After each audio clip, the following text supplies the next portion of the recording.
A service of KIBMradio.com, the Internet's home for an all old-time radio.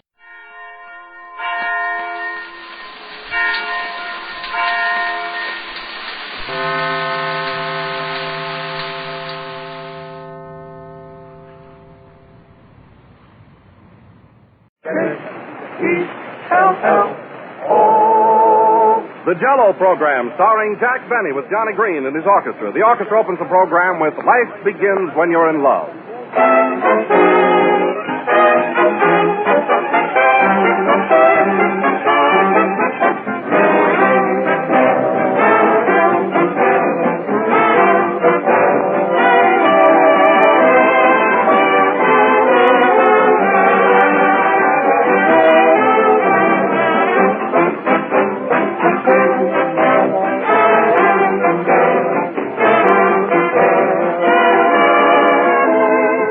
Tune, a fragrance, or a taste often brings us back very pleasant memories.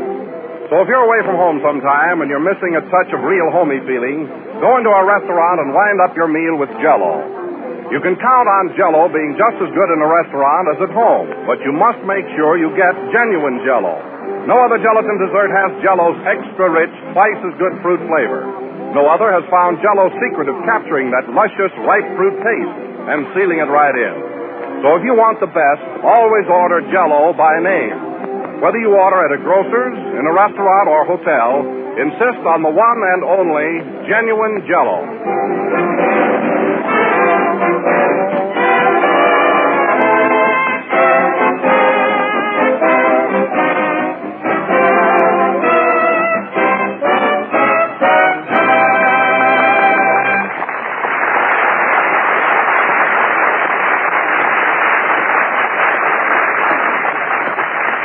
And now we bring to you a man who took Horace Greeley's advice and went west, then took Jell-O's advice and came back east. Jack Benny.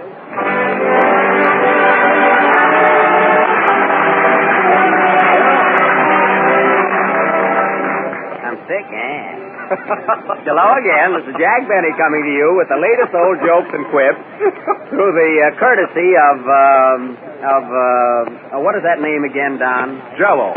That's right, of course. I'm so bad at remembering names. Yeah, I can understand that, Jack. I don't mention Jell-O very often. No, Don, only every time you exercise your lips. Well, Jack, Jell-O is so easy to say and so much easier to eat, and that's why it's the largest selling gelatin dessert in the world. You see, folks, what Don is really trying to prove is that this is not a toothpaste program. All right. Well, not changing the subject, Jack, but I believe you had a birthday this month, didn't you? Yes, Don, February the 14th. I'm a little Valentine. Well. Congratulations. And how old are you, Jack? What's that? I said, how old are you? Oh, yes. Tonight, folks, we are beginning a contest. The one I started to tell you about last week, in which every member of your family can participate. Well, you certainly don't look it. Thanks. Come on, Jack, how old are you? Now, what are you ashamed of? Well, Don, you know life begins at 40. Yes? And that makes me just 2 years old. Well, Jack, all I can say is that I hope you live to be 100. It won't be long now. Hello, Jack. Hello, Mary. I just thought I'd drop in and earn the few bucks I get here. Well, that's nice. Say, Mary, you know I had a birthday 2 days ago. I know it, Jack. Here's a present I brought you. Oh, thanks. A book. What's it about? How to prevent rheumatism at your age. Now, wait a minute. I'm not that old. Say, Jack, your birthday was February the 14th, wasn't it? Yeah. Why, what are you laughing at? See, if you'd have waited 8 days more, you'd been the father of our country.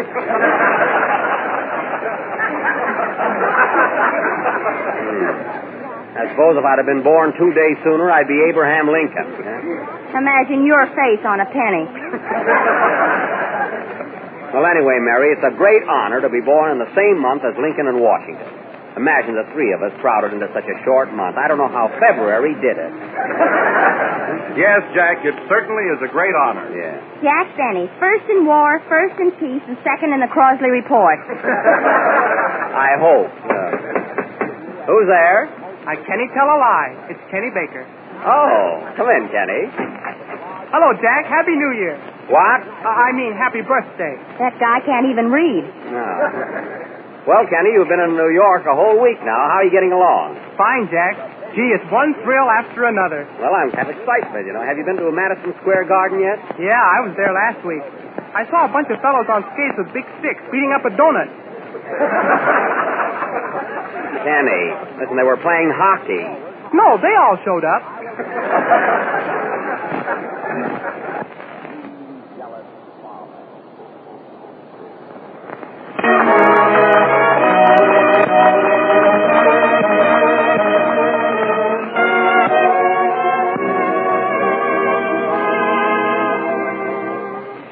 Tropical twilight is standing, signals the end of the day. Palm trees are bowing and bending to all the sweethearts who say, moon over Miami, shine on my love and me, so we can stroll beside the road of the rolling sea. Moon over Miami, shine on as we begin a dream or two that may come true when the tide comes in. Hark to the song of the smiling troubadour, hark to the throbbing guitar. Hear how the waves offer thunderous applause after each song to the stars. Moon over Miami, you know we're waiting for a little love, a little kiss, a little that, a little this on Miami shore.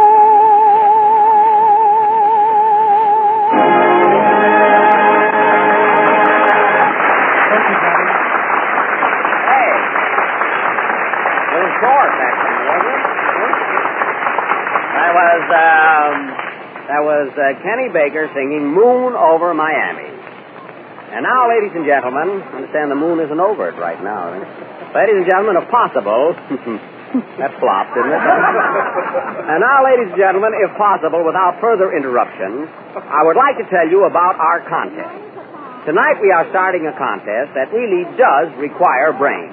Why don't you start something we can all play? We're not in it. Well, anyway, folks, this contest will go on for a period of 10 weeks, at the end of which time 3 valuable prizes will be given away. To the winner, the first prize will be a cash payment amounting to...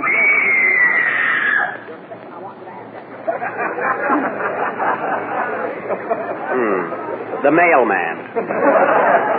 Mary, hold this bag of gold. We'll give it away yet. Okay, here's your letter, Jack. Dear Mr. Benny, we have been listening to all of your programs. Why don't you open it? Oh, yes.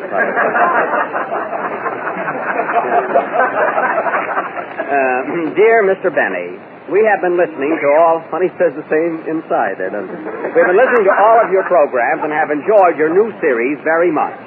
But as your program is only a half hour and you only work half of that, would like to know what you do with the rest of your time. My 3 sons are also loafers and would appreciate a few pointers from you. Signed, Mrs. Hugo Chase. Mary, take an answer. Hey, wait a minute, will you? Dear Mrs. Hugo Chase, received your letter, and I'm very happy to know that you like our program. Regarding my spare time, I beg to state that besides being on the air, I am also a druggist. Having studied chemistry, physiology, and pastrami. Make that hot pastrami, Mary. How do you spell hot? Some secretary. Well, I get paid for my look. Oh. Continue the letter. I have my own drugstore, and I might add our program has helped my aspirin business tremendously. If you care to listen in, I'll be back to work immediately after the next number. Did you get that, Mary? Yes, but there's no ribbon in the typewriter.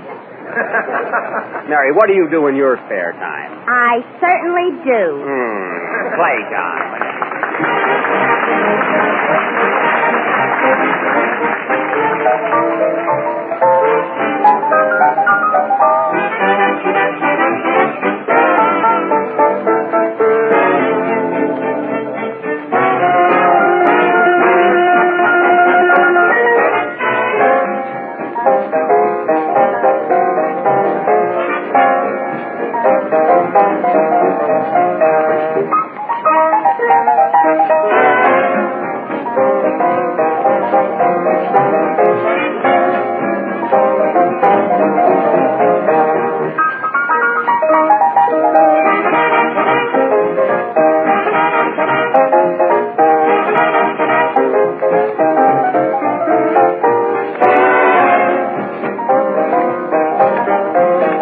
WJZ, New York. The Jello program starring Jack Benny with Johnny Green and his orchestra. The orchestra opens the program with Goody Goody.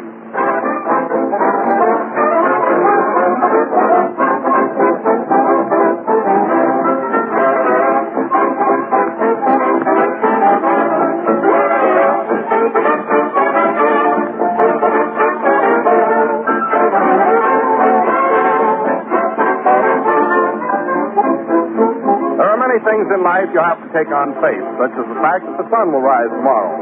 But when you can prove a thing yourself, it's a pleasure to do it. You've heard me talking about Jell-O week after week, but just the same, you don't have to take my word for Jell-O's extra-rich fruit flavor.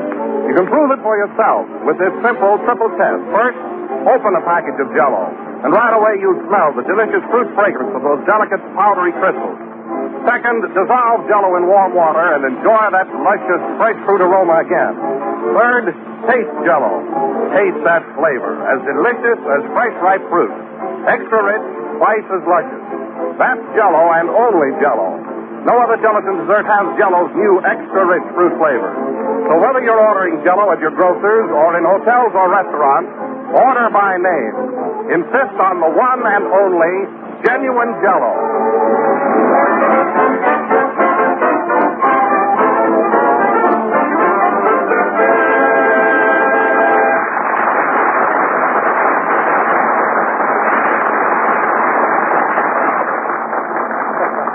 And now we bring to you, late of the Ringling Brothers Circus, Jack Benny and his troupe of aerial artists.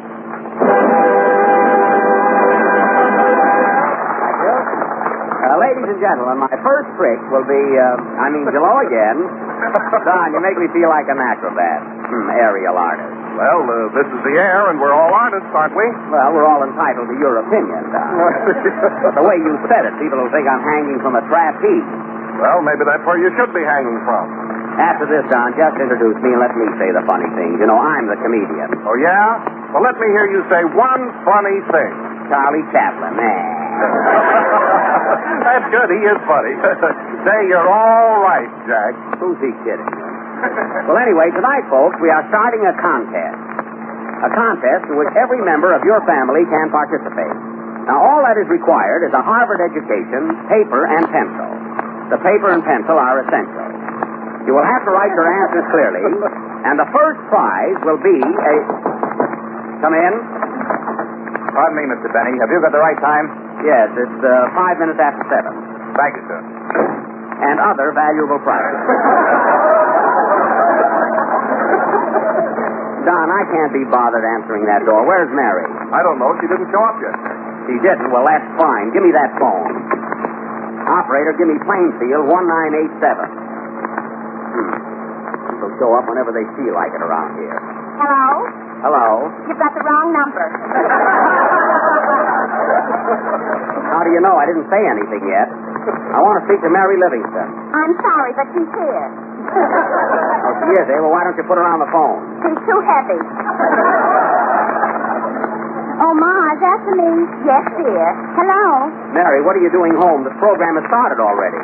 Gee, is it Sunday night again? Yes. Oh, it's so cold, Jack. I thought I'd stay home tonight. And besides, I have to take care of Father. Well, what's the matter with him? He sprained his ankle last night trucking.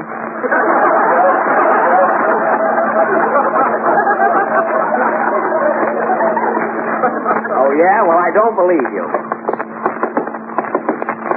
What's that? That's Father limping around. Sit down, Pa. Well, you better get over here, Mary. And another thing, Jack. I have to look after Grandma. She's in bed with a cold. Oh, is it very bad? Is it? We had to put the other twin bed on her chest. Well, that ought to fix her up, huh? And that's not all, Jack. The baby has the measles. She has? What are you doing for her? I wrote the swellest poem.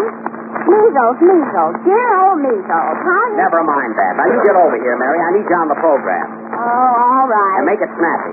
I'll be there with bells on. Goodbye. Goodbye. I tell you, Don, there's no discipline around here. Isn't it awful? Come in.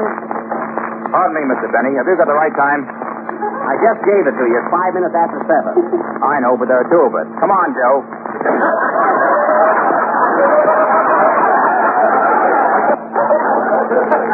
Hey, what is this, anyway? Hello? Hello, Jack. Yeah. This is Kenny Baker. Where are you, Kenny? Oh, at my hotel. It's awfully cold out. If you don't mind, I'd rather not come over tonight, Jack. You get right over here. Where are you living? At the Translook. The Trans Club. Well, that's a movie theater. Oh, no wonder they throw me out at 12 o'clock. Listen, Kenny, you grab a taxi and rush right over here. I don't feel good, Jack. I caught a cold last night. Oh, you did, eh? Where were you? Oh, I got on a ferry boat and went to New Jersey. Oh, you went to New Jersey, eh? Yeah. Gee, they speak the same as we do, don't they?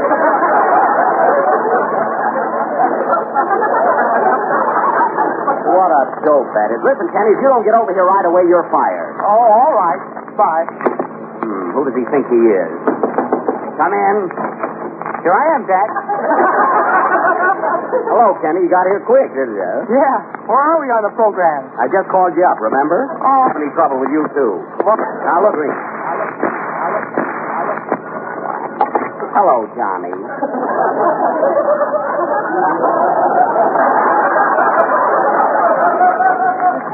Say, Jack, do you mind if I don't show up tonight? Well, what's the matter with you? I've got laryngitis. You got what? I've got laryngitis. Laryngitis. Say, I had it 2 weeks ago. I'll tell you what to do, Johnny. Take a glass of hot water and lemon. I haven't got any lemon. What have you got? Laryngitis. Take some hot water. Let's take some hot water and salt and gargle. It'll do you good. Okay, Jack.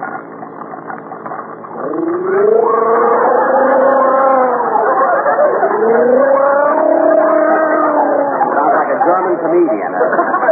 Well, how do you feel now? Much better, Jack. Much better. Come right over. All right. Goodbye. Well, we ought to get this program started pretty soon, I think. Hello, Jack. Mary, what's that? I told you I'd be here with bells on. Before we hear from our sponsors, Playboys.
Johnny Green and his Laryngitis Club Orchestra playing Dancing Feet. And now, ladies and gentlemen, I want to introduce our guest star of the evening, one of America's foremost speakers, Mr. Don Wilson. Thank you. Ladies and gentlemen, I am not here to take up your time discussing politics. We know that. I am not here to eulogize Jell-O with its 6 delicious flavors or tell you that it is the largest selling gelatin dessert in the world. I'm going to let Jell-O speak for itself. So let me take you to the home of Mr. and Mrs. Cecil Underwood. You will find them at the dinner table. Let us see what they have to say about our product. Well, Jenny, I'm so full of food I can hardly talk. Our dinner was exceptionally good tonight. I'm so glad you liked it, Cecil. By the way, what time is it getting to be? It's almost 8. We have just about enough time to make the show. What are we going to see tonight, Cecil? George White's Scandals, and they tell me it's one of the funniest reviews in town. Oh, I'm just dying to see it. I'll finish my coffee and... Take your time, dear. I'll send for the car. And by the time it gets here, we'll be all ready to leave. Oh, I'm so happy. And millions of other people have said the same thing about Jell-O. So be sure to insist upon genuine Jell-O. Look for the big red letters on the box.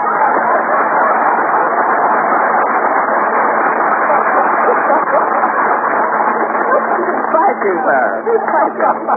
And now I would like to introduce next that famous grand opera singer, Mr. I.L. Trovatore, formerly of the Metropolitan Opera Company. Let us hear what he has to say about our product. Mr. I.L. Trovatore. Signore e signore, mi fa molto piacere di essere qui con voi questa sera. Io vi saluto, sto molto bene perché mangio sempre Jell-O. Anche la mia famiglia sta molto bene perché sopra la tavola ci sta sempre Jell-O. E voi mangiate strawberry, raspberry, cherry, orange, lemon, and lime, and Jell-O mia! You are my guy! Never mind. We'll hear you at the opera. Well, thank you very much for coming up here. Now we bring to you a woman who has been a cook in the best families for the past 30 years, Miss Hetta Lettuce. Miss Lettuce, how old are you? 27. And you've been a cook for some of the best families in America. Yes, sir. Well, tell us, Miss Lettuce, in the 30 years you have been cooking, what dishes have you served mostly? Cups and saucers. And there are many more people screaming for Jell-O. And now Kenny, who has been a baker for years, will sing alone from the motion picture A Night at the Opera. Oh, Kenny, what do you owe your success to? I don't know. I don't get much money here. I can't get a testimonial from anybody. Sing, Kenny.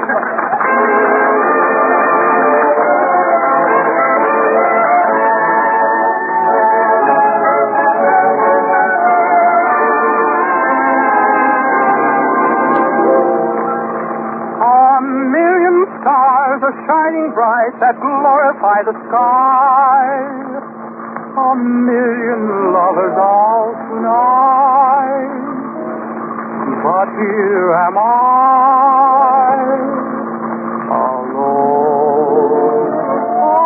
alone with a sky of romance above. Alone on a night that was meant for love. There must be someone waiting who feels the way I do. Whoever you are you?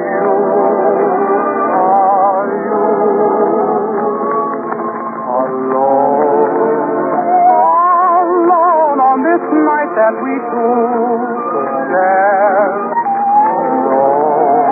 Alone with your kiss that could make me care. And when you come, I'll promise to be your very own.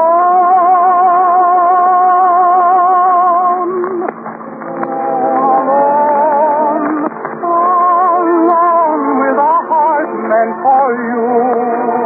Alone.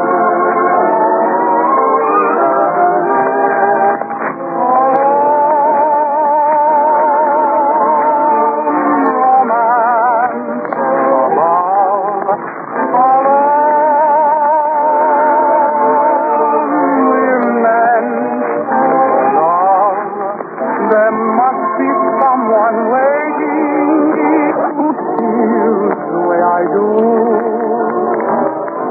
Whoever you are you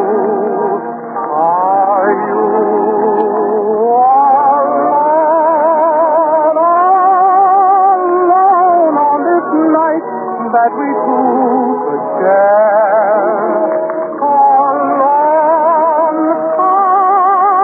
Alone with your kiss that could make me care. And when you come, I'll promise to be your very own.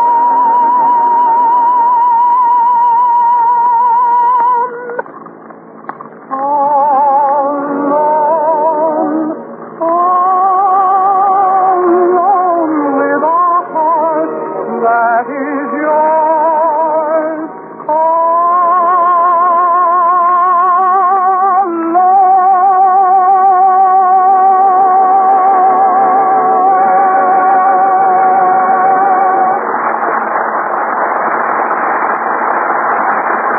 Night at the Opera, sung by Kenny Baker. Say, Kenny, I want to compliment you. You know, your voice sounds even better in New York than it did in California. What's the reason for this improvement? Well, we all get better, Jack. Gee, when I first saw you, I didn't like you at all. You know, Kenny, well, never mind. Now, tonight, folks, we are going to offer... Come in. What time did you say it was, Mr. Benny? I told you 10 minutes ago it was 5 minutes after 7. I know, but time marches on.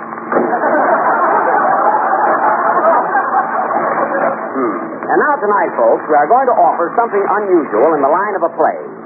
First, we try to get A Midsummer Night's Dream. But up until a late hour, we could not get in touch with the author. Then we tried to get Rose Marie, but Rose wasn't home and Marie wasn't interested. Then we tried to get 3 Men on a Horse. But the horse complained. Quiet. So tonight we are going to present our own original drama called The Eternal Triangle. You know, folks, the kind of a play where the husband leaves home on a business trip and so forth and so on. Well, tonight we are going to present this drama in 2 scenes. First, in the year 1936, played by members of the present Jello Company. And the second scene will be 50 years later with the same cast. This will go on immediately after the next number, which will be played by Johnny Green. By the way, Johnny, you know you're going to be in our sketch, too. I was afraid of that. Oh, you can play the part all right. Look, Johnny, were you ever in love with a girl who was crazy about somebody else? Repeatedly.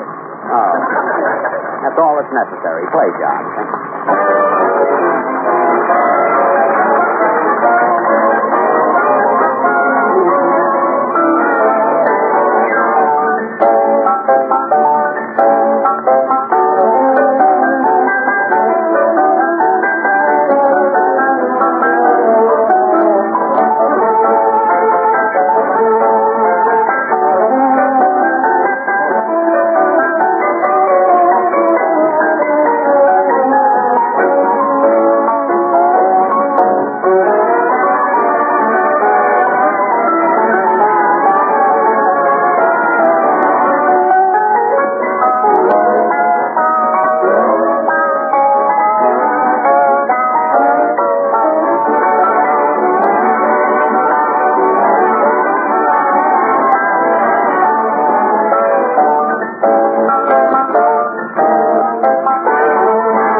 was Piccolino from the motion picture Top Hat, played by Johnny Green and his boys, with Johnny at the piano.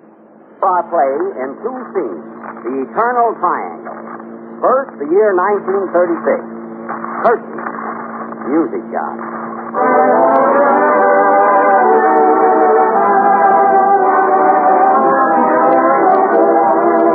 Well, darling, at last we own our own home. It cost me every cent I had, but it's worth it. Do you like it?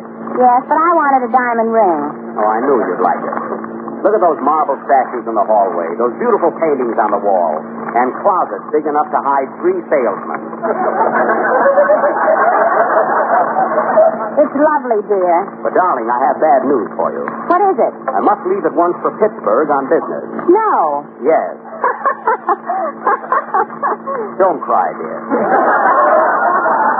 If you're going to take it to heart, I won't go. Pittsburgh?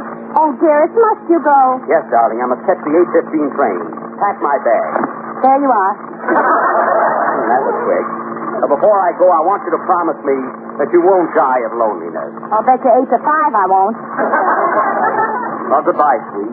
And I want you to know that while I'm away, I'll always... Goodbye. Moon over Miami. Da-da-da-da-da. Oh, Lena. Yes, ma'am. Fix me a horse's neck, and remember, Mum's the word around here. If it's me, ma'am, it's in one ear and don't come out. Who's there? It's me, Kenny. Has he gone? Yes. Come in, lover. Oh, gee, it's a thrill. I'm glad you're here, you great big playboy. Sweetheart, I could hardly wait to see you. How long will your husband be gone? A week. Oh, then I should sit down. Come here. Come here, my sweet. Who's that? I don't know. You better hide. Where will I go? Get over there by those statues. Stand still. Look like George Washington. All right. If it's my husband, you better cross the Delaware. Come in. Darling, I forgot to put my shoes on. It's snowing again. Here they are. Thanks, dear. And you know, I forgot something else. What? I forgot to kiss you. Hurry, I must catch my train. All right. Who's that? I don't know. You better hide.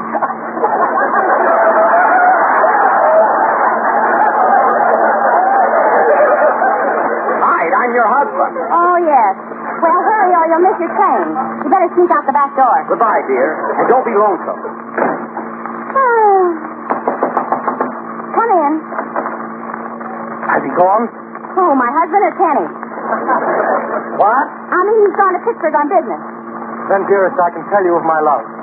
Are we alone? Well, practically. I've walked through slush and snow to get here. Tell me, baby, whose little blue eyes are those? Yours, sweetheart. And whose ruby lips are those? Yours, dearest. And whose little nose is that? Yours, darling. Gee, I hope we don't have to see statues. Who's that?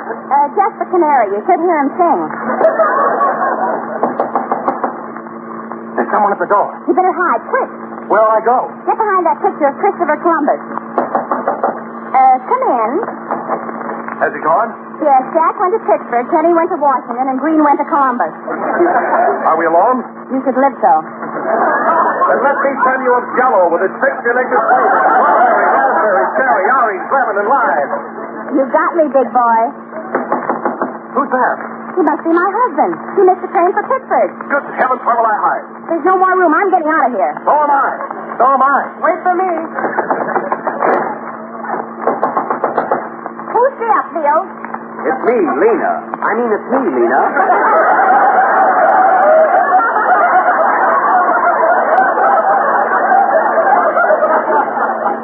They think I went to Pittsburgh. Are they gone? Yeah, sure. Come on in.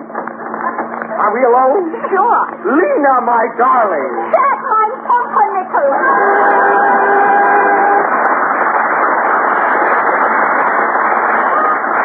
And now we will present the same scene played by the same Jell-O cast in 1986. 50 years later, we hope. Curtain, music shot.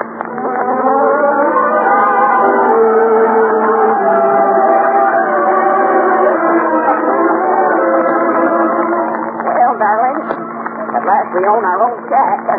It broke me, but it's ours. You better get the roof fixed before we drown. Listen, Battle Axe. You still love me like you used to? Yeah, like you used to. Well, I have bad news for you. I got to go to Pittsburgh on business. Well, go on. Here's your hat and crutch. You're not going to be lonesome, are you? I'll give you 3-1 this time. Well, goodbye.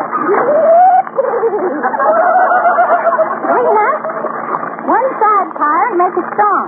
Yeah, it's right over here. Who's there? It's Kenny Baker. Has he gone? Yes, come in, Kurt. Come in. Hello, sweetie pie. Sit down, Kenny, and have a glass of water. Gee, it's a thrill. You love me as much as you used to? Do I? You're my baby, me, ooh, my rheumatism. Who's that? My husband, Mr. Train. You better hide. Where? I'll tell you what. You better hide. I don't think I can make it.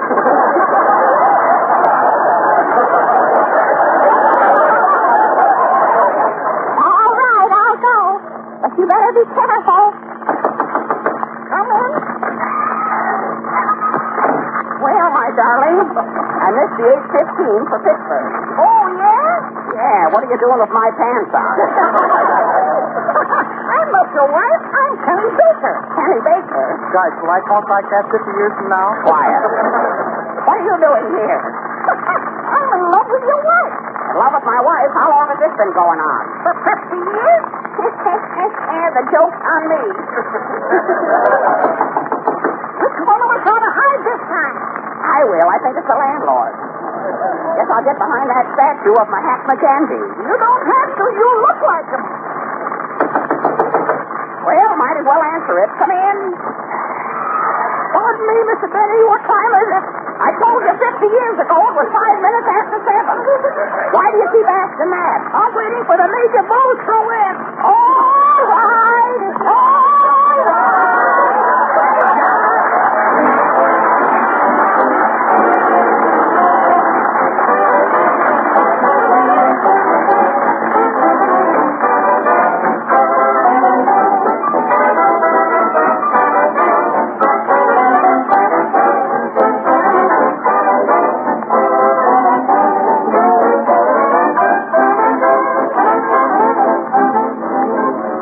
It's been a long, hard winter up to now.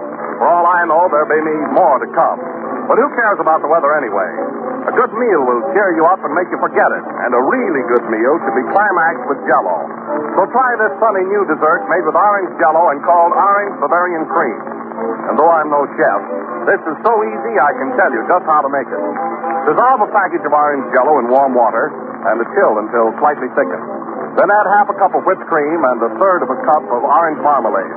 Chill firm and unmold. Boy, it's swell. The color is sort of rich, creamy gold, and the taste is top. Orange Jell-O has a rich fruit flavor as delicious as ripe oranges. Combined with marmalade and whipped cream, you have a dessert to cheer about. Just be sure to make it with genuine Jell-O. Look for the big red letters on the package. They spell Jell-O.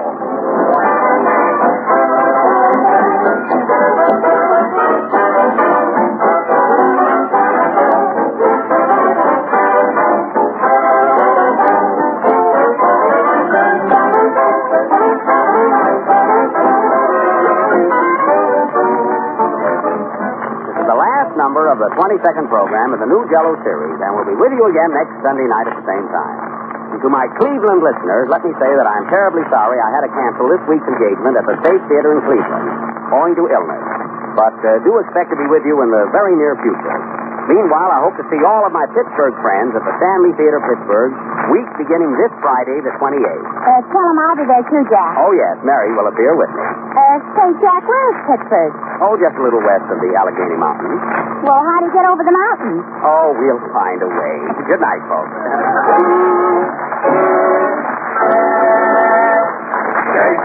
J-E-L-L-O. The selection Love and Bloom is from She Loves Me Not. This is the National Broadcasting Company. J-E-L-L-O. The Jell-O program, starring Jack Benny with Johnny Green as his orchestra. The orchestra opens the program with Don't Say a Word, Just Dance.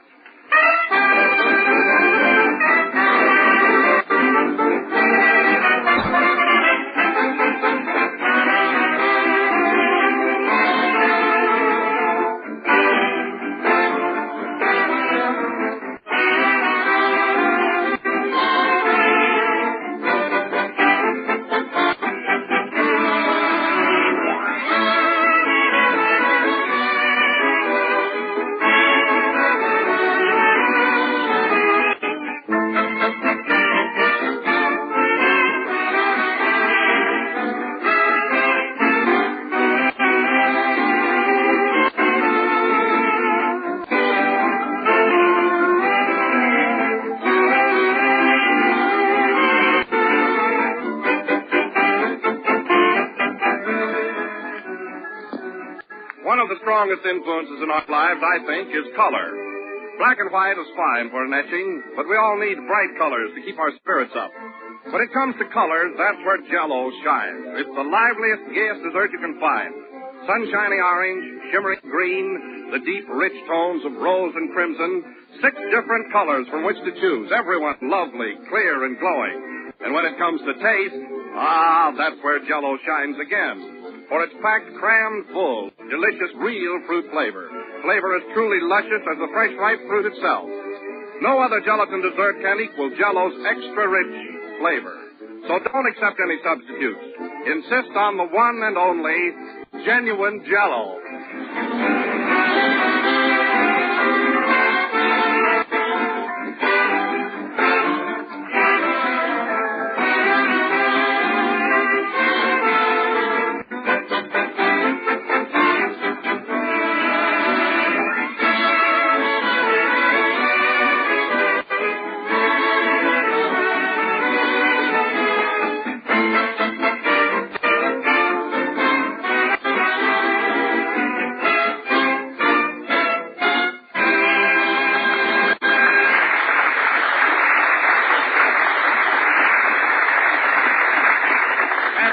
Ladies and gentlemen, we bring to you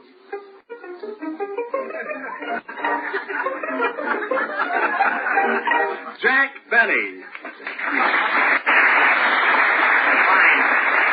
Thank you. It's a fine way to introduce a lot of hokum.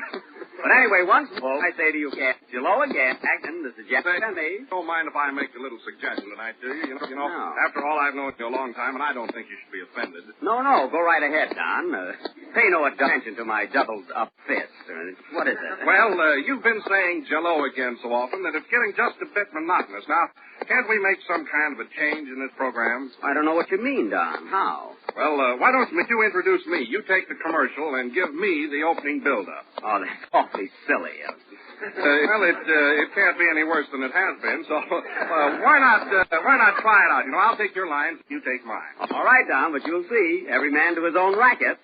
Hey, Green, take the finish of your first number again. Okay.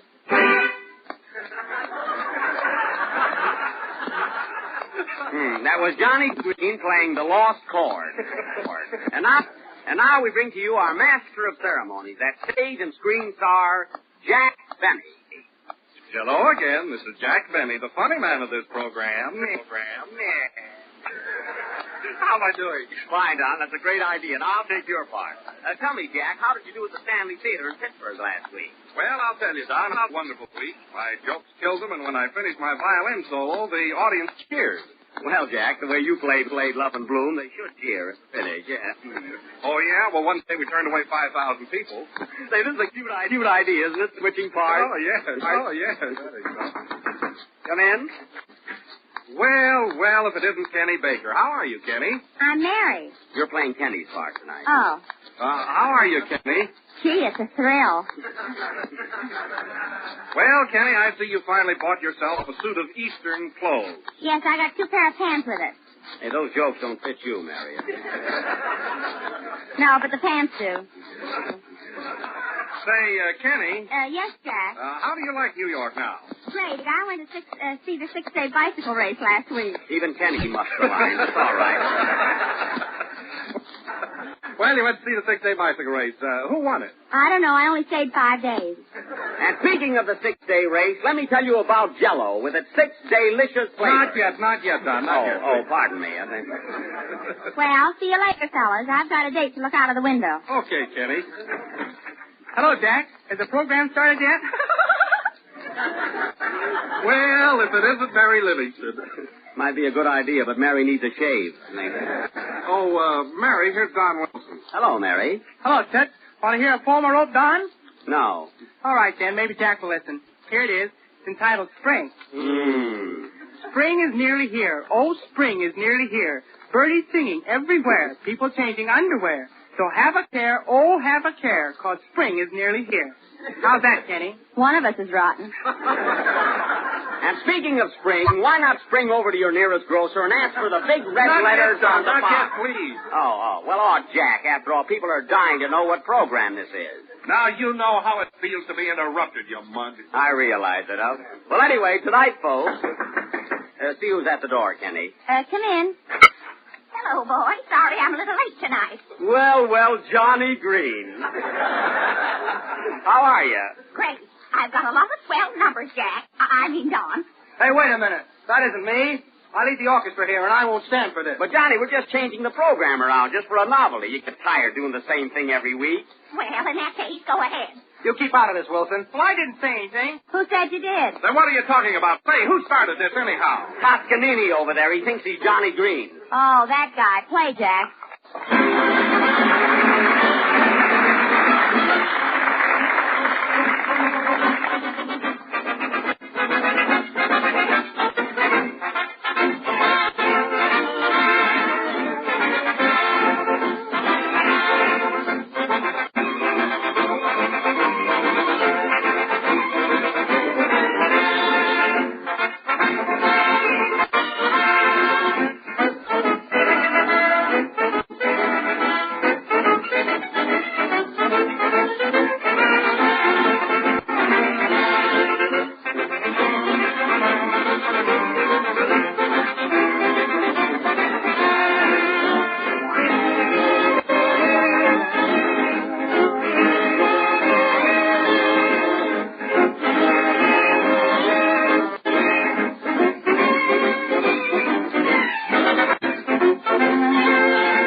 That wasn't Toscanini playing We Saw the Sea from the motion picture Follow the Fleet. And now, folks, we are going back to our original characters, and tonight we are going to offer something instructive. This is the week when you pay your income tax. When you walk right up to Uncle Sam and say, "Here, buddy, my dime is your dime." Now, I know that many of you listeners are a little confused with the blanks you have to fill out, so we will try to help you. That's the least we can do. And now we take you to the income tax office, which is not unlike a bank, only the paying teller is missing. All right, music, John.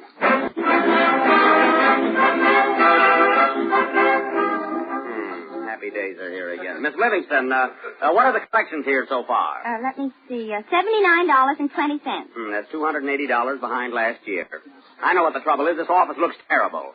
I'd expect people to come in and pay their tax in a dump like this. Put some flowers on my desk, dust off that picture of George Washington, and bring in a few easy chairs. Make the customers want to come in here. That's it. Maybe now we'll do some business. Good morning. I'd like to pay my income tax. What did I tell you, Miss Livingston? Well, sir, this is the place. What's your name? Johnny Green, Occupation? orchestra leader. Mm-hmm. Were you born in this country? No, what orchestra leader was?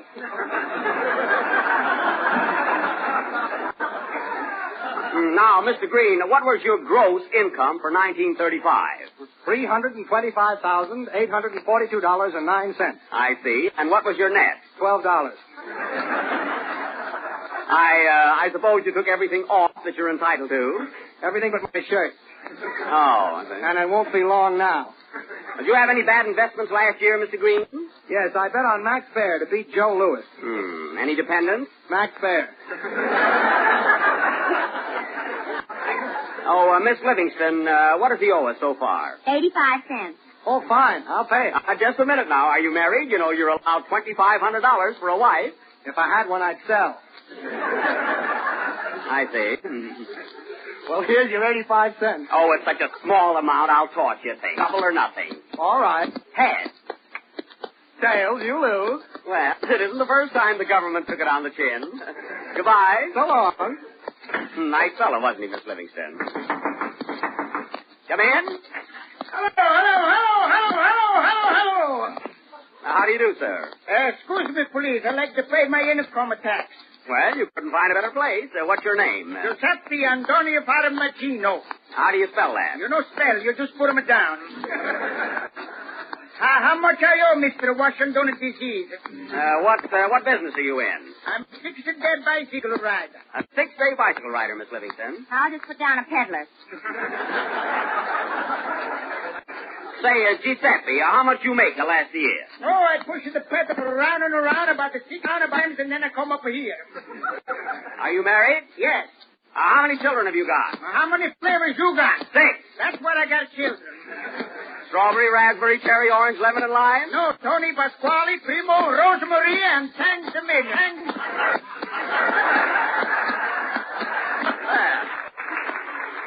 Those are nicers. I mean, what was your total income? $1,500, 3 bad checks and a love and a cup. What does he owe us, Miss Livingston? Let's see. 1,500 divided by 6 children. Add 1 loving cup. How much have you got now? $7. Isn't that funny? It's just what you owe us. Thank you. Goodbye. Say, wait a minute. You owe us $7. All right. I'm not leaving the country yet. Mangiamo volando. Well, that's at least a promise. All right, who's next? Copro. Well, say, Copro, you won the Saturday Derby. That was $104,000, wasn't it?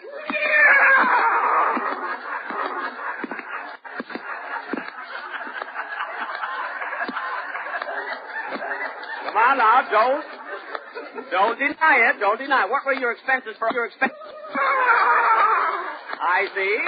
Well, you owe us $26,000. He wouldn't even wait. What a jerk. Right here, sir. Kenny Baker. Kenny Baker, what's your occupation? A singer. In a comedian's time. Well, we're just trying to collect on the singing, on the song. Did you file your income tax yet? Did I? I filed it and filed it, and I can't get it. To a big country like this, he sings, and he sings. How much did we collect, Miss Livingston? Yes. Oh,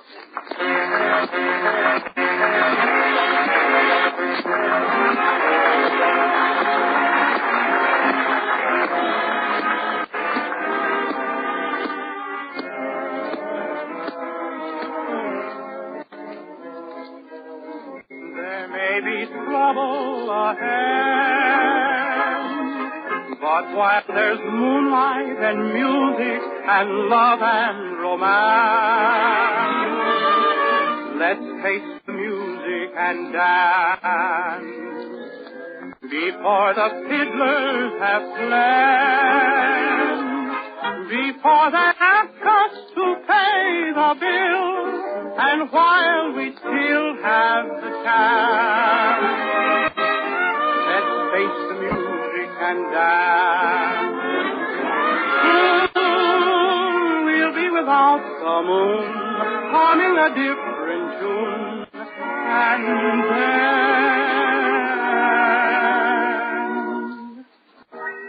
there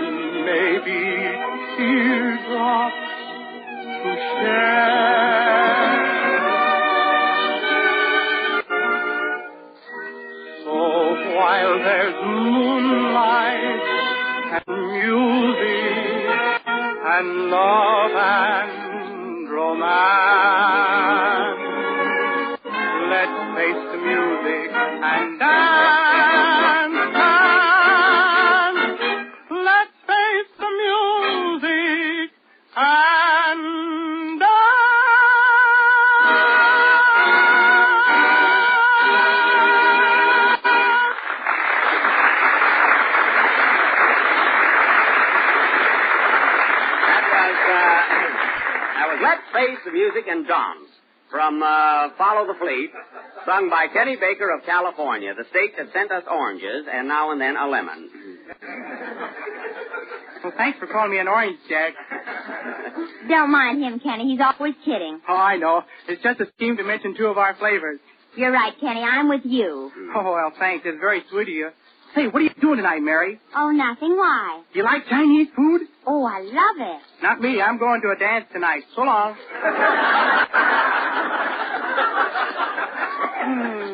3 million men in New York, and I'm talking to him. What's the matter, Mary? Oh, nothing. You like Chinese food, Jack? Certainly. Why? Kenny's going to a dance. What's funny about that? I don't know. They laughed when Kenny said it. Say, Kenny, I notice you look kind of sad tonight. What's the matter with you? Oh, I don't know, Jack. I'm homesick. New York is the loneliest place in the world if you don't know anyone. Why, Kenny, I thought you were having a great time here. All I do is look at tall buildings.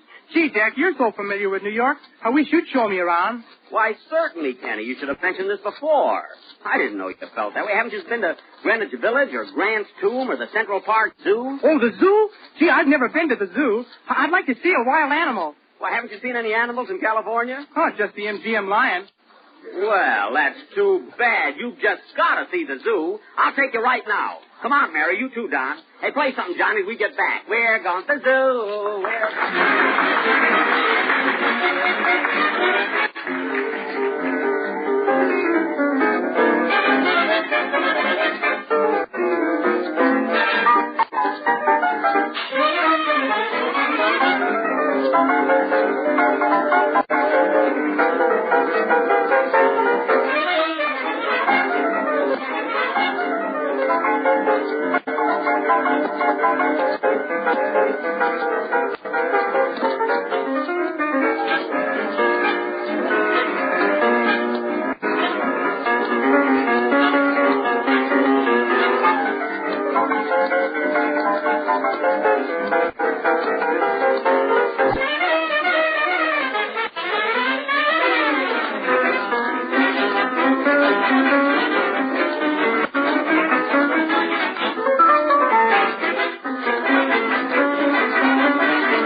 That was Let Yourself Go from Follow the Fleet, played by my orchestra with yours truly at the piano.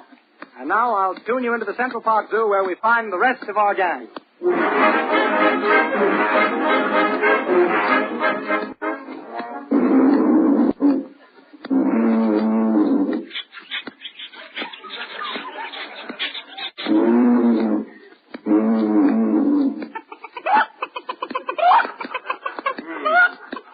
Must be having chicken for dinner.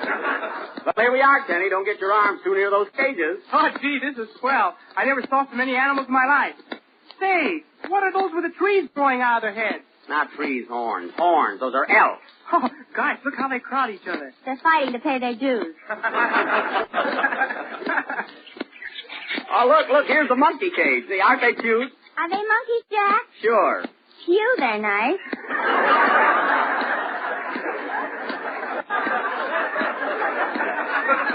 Say, what does that sign mean? Habitat South Africa. Habitat? Well, that's where they come from, see? Say, isn't it marvelous how they hang by their tails in the sun? Red tails in the sunset.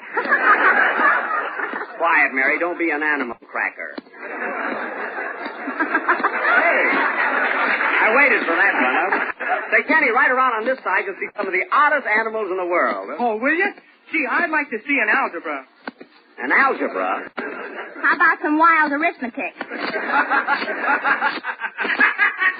Gee, what's that? That's Wilson. Oh, a domestic animal? No, commercial. Habitat radio program. Peanuts, popcorn. Get your peanuts and popcorn here. Say, Jack, let's get some peanuts and feed the elephants.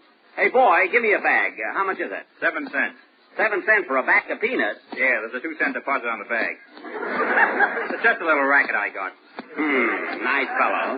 Now, I think we ought to get someone to show us around and see the place right. Let's call one of the attendants. Yeah. Oh, you with the uniform, will you show us around? Sure, and that's what I'm here for.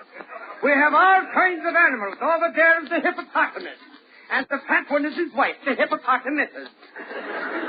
Gee, he's got an awful big mouth. Yes, sir. Here's the master of ceremonies around here. Here. But there is the giraffe. A giraffe? You have to see it there. The elevators, they ain't running. That's all. We'll see him after the strike is over. It's all right. You have to take this club and beat him over the back. Hey, what are you hitting that giraffe for? I'm trying to make a camel out of him. Hey, Keeper, we want to see some elephants. Where are they? Yeah, we want to feed him some peanuts. Oh, the elephants. Say, wait, no. Where are those elephants? That's funny, they were here just a minute ago. I hope you don't think we have them. Hey, Kenny, you didn't take an elephant, did you? No, Jack. Come on, now, who's got those elephants? They were right here, no. It's a bunch of crooks that are, no.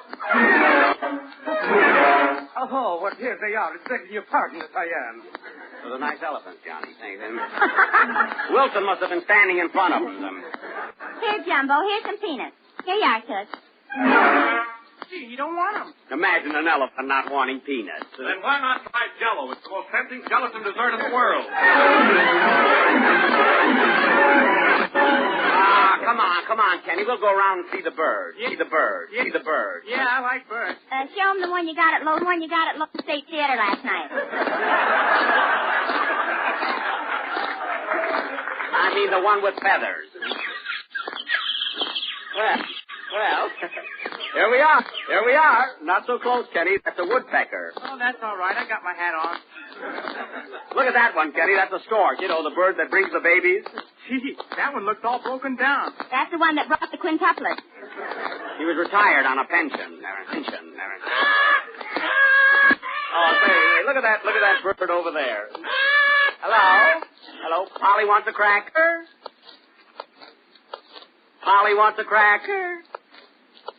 She won't talk. Must be Freddie Allen's bird.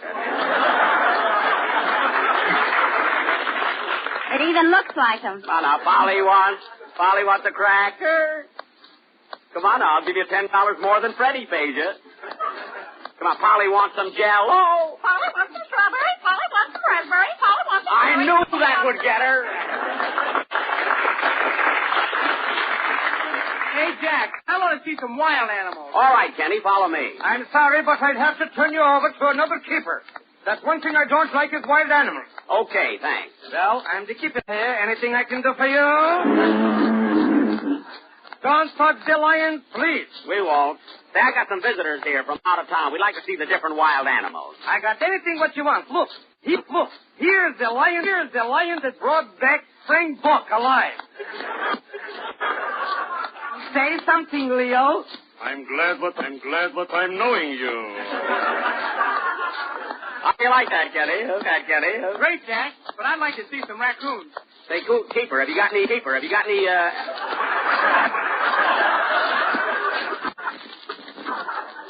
you got any raccoons? Yes, sir, I could show you something very nice. Here, try this on. And if you like it, I'll take out the animal. No, I don't like raccoon on Kenny. Makes him look too calipious. Thank you. Have you got something in tiger? No, but I got something else in the stripes. Here, feel this pretty good. Hey, what is this, a zoo or a clothing store? That's up to you. Now, look, Mr. Benny, for you, I got a nice piece of porcupine with the skin you love to touch. Porcupine? How much is it? The pork you can have for nothing, but you'll have to charge you for the pine. Say, listen, Benny Rubin, don't you think we're overdoing this? It's your program, but it's my animals. Say, if you'd like to see something more, come this way. Oh, wait a minute. I'd like to see something in mink. I'll have you meet my wife. What cage is she in? Mary, quiet. Jack, ask him if he's got any wild pigs. Well, in this case, I'll have to turn you over to the other keeper. Well, here's the pig now, and right in the next cage are 16 of the finest monkeys you ever seen. Oh, and believe me, those little devils can do everything but speak. They can. You shut up. Hey, come on, let me out of here. Say, who's that big one in front? That's the head monkey is not used to the cage yet. Jack, don't you look like Johnny Green and his boys? Gee, this is the best I've seen yet. Hey, listen, I've been insulted enough on this program. Come on, open up this cage. I better leave before he's getting out. Hey, let me out of here. Can't you tell me from a monkey? I'll be darned if I can. You'll have to prove it. Play, John.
I looked forward all week long to Sunday night supper. I was allowed to ask in a few pals, and my mother always had some swell surprise for us. Well, I still think there's something gay and informal about Sunday night supper for everybody, grown-ups and youngsters alike. So here's a suggestion for next Sunday that will make it a special occasion. Sunday night pudding, it's called, and you make it like this. Dissolve a package of strawberry Jell-O in warm water, chill until slightly thickened, then add half a cup of chopped walnut meats and 1 cup of chopped dates, and to chill firm. Serve with whipped cream. And you have a great dessert, because strawberry Jell-O, rich fruit, as delicious as real ripe fur, to use genuine Jell-O. Look for those big red letters on the package. They spell Jell-O.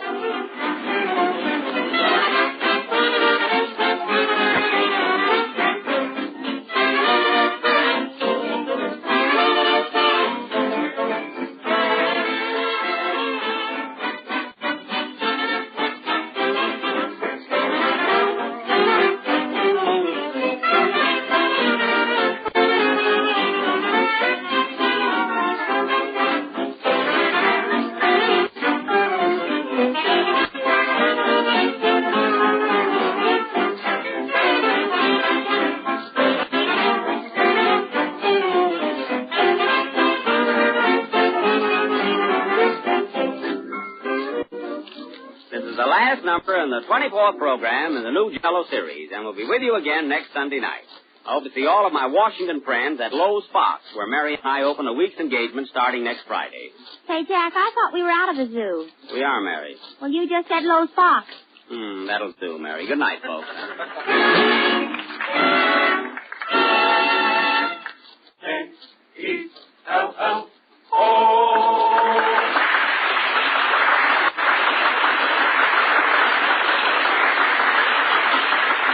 Love and Bloom is from She Loves Me Not.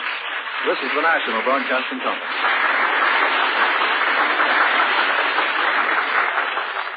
And this week we bring to you from Washington that national comedian and his entire cabinet, Jack Benny.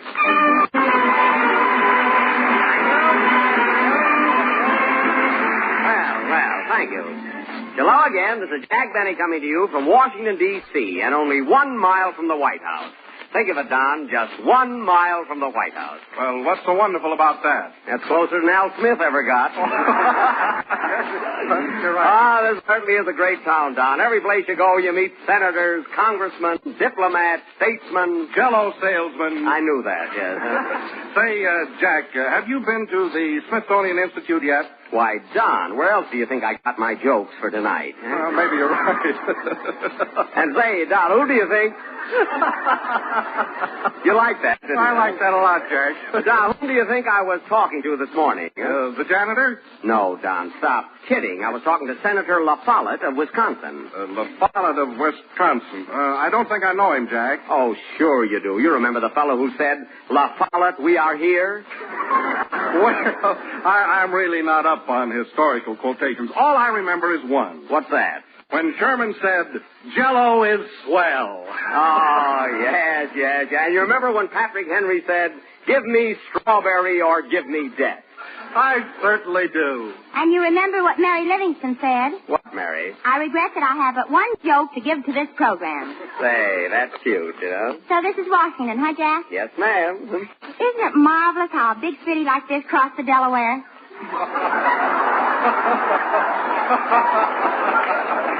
Well, it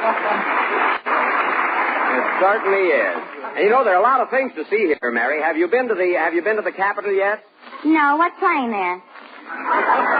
What's playing there, Mary, a congressional investigation. Oh, one of those mystery pictures. Yeah. Mary, look, you're in Washington now. This is where they have the Treasury and the Supreme Court. It has Seattle and Tacoma, too, hasn't it? No, that's the state of Washington. You see, Mary, there are two Washingtons. Don't you think they're overdoing it, Jack? No, there's always room for another one. Do you realize that there are a lot of cities named after great men, Mary? For instance, there's Washington, D.C., Lincoln, Nebraska, Jefferson City, Missouri, Columbus, Ohio. Well, there's no city named after you, is there? There isn't. What about Albany, New York? Yes, sir. Oh, yes. Oh, yes. And next week we're going to play a town named after me. What, do you mean Baltimore? Yes, Mary's land. Well, see you later, Jack. Oh, hello, Kenny. Hello, Mary. Say, Jack, is that the main post office around the corner? Yes, Kenny, that's the main post office of the United States. Why? Well, I want to buy a lot of stamps so I can get them wholesale. Oh, you're going to get stamps wholesale, huh? Yeah, I got 3 red stamps this morning for 6 cents. Well, what are they in your hometown, Kenny? 2 cents apiece. Well, if I were you, I'd buy hundreds of them. And don't forget, you can get green stamps for a penny apiece. Oh, I'd sooner pay a little more and get the right one. Now, come here. Kenny, come here a minute. I want to tip you off to something. This may surprise you. I just found out that the airmail stamps are yellow. Oh, they are? Yeah. Gee, they can't be so yellow and make those airplane trips all the time. Well, they are. And listen, Kenny, the special delivery stamps are blue. Why, Jack? They're blue because you can't take the same trips the airmail stamps do. I got that one in. Oh, I don't get it. What a dope. Yeah. Say, Jack. What? It's Johnny Green's turn now. Oh, yes. Well, it's always a pleasure to talk to Johnny. After all, he's a Harvard man. At least you can hold an intelligent conversation with him. Well, thank you, Jack. My mental faculties await your disposition. Well, how do you like being in Washington, Johnny? Oh, I'm just here on a mission of altruism to obviate the prosaic tenor of this program. I think you're better off with Kenny. No, Mary, I'm all right. But, of course, one word sort of staggered me there for a second. Mary, what's prosaic? A town in New Jersey. Oh, yes, prosaic, New Jersey. Yes, that's right. I thought that's what he meant. You see, Jack, I'm glad to be here because this is election year, and I'm a leader of men. You mean like Pershing? No, like Whiteman. Oh. What this country needs is more music. You're wrong, Johnny. What this country needs is a good 5-cent nickel. You're both wrong. What this country needs are bigger and better poems. You're all wrong. What this country needs is more Jell-O. It's twice as rich as ever before. The country? No, the Jell-O. What's your opinion, Johnny?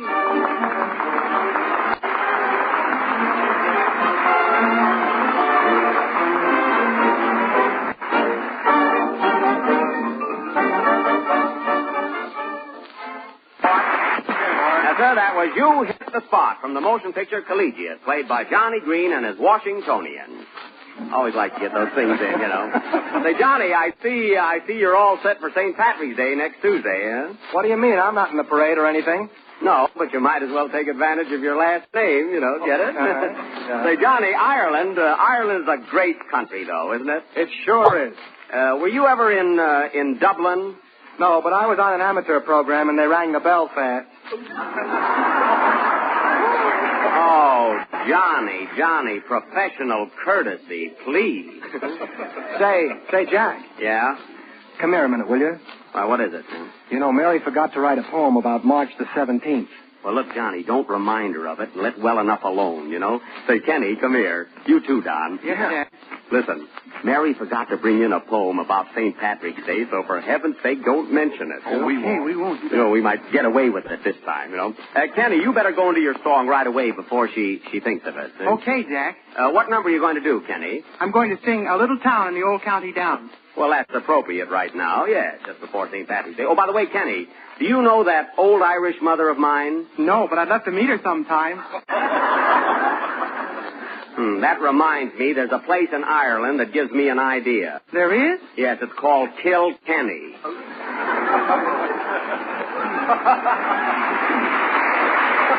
See, they approve of it, you see?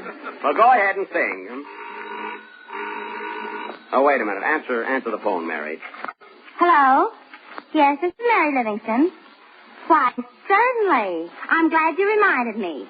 Dear old Ireland, with your pretty lakes and dells, you are sure a bit of heaven. Gee, old Ireland, you are swell. Well, so far it's all right. Land of Ireland, we salute you on this here St. Patrick's Day. How we love you and adore you on the 17th of May. 17th of May? Yes, March didn't rhyme. Oh. Believe me, folks, this is no blarney. How I love your dear Killarney. Well. And that pretty spot where your river Shannon flows. And though I like your dells and lakes, I'd love to win your old sweepstakes. Even if it's a second prize, goodness only knows. Well, Mary, supposing you win the sweepstakes, then what? Then Labor Day, Labor Day, you would disappear. Say, that's good. Very good. What do you think of it, Jack? I don't know. What do you think, Wilson? Don't put me in the spot. Well, anyway, folks, this is all meant in fun, and I want to wish all our Irish listeners a very happy St. Patrick's Day. And now Kenny McCushla Baker will sing A Little Town in the Old County Down. Good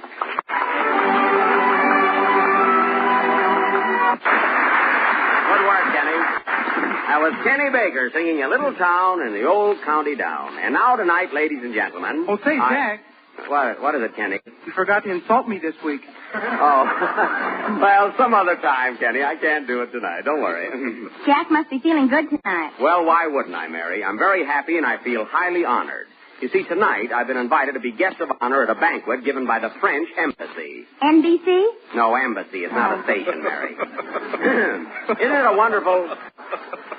the wonderful tribute they're paying me? The who's who of Washington will be there. Members of the cabinet, foreign diplomats, blue bloods. Gee. Oh, boy. Boy, I bet it's a thrill.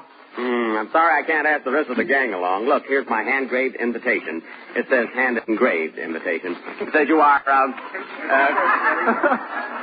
fine master of ceremonies. Can't even speak English. It says you are kindly requested to be our guest of honor at the Ritz Fair tonight. Gee, that's swell. I hope you have a great time, Jack. Oh, thanks, Johnny. I know you'd enjoy it, but we can't all be lucky. I guess I'll take my violin along. They might ask me to play something. They won't, but you'll play. Gee, I don't know what to play either if they ask me. Oh, Johnny, do you know how the River Shannon goes? It just flows along. Oh, well, did I say grows or goes? Grows. So long, fellas. Well, I'll see you later. So long, Jack. Have a good time. That guy gets in on everything. The Ritz Fair, too. Don't worry, Don. We'll all be there. We will? Sure, if he wants to keep this program going. Play, John.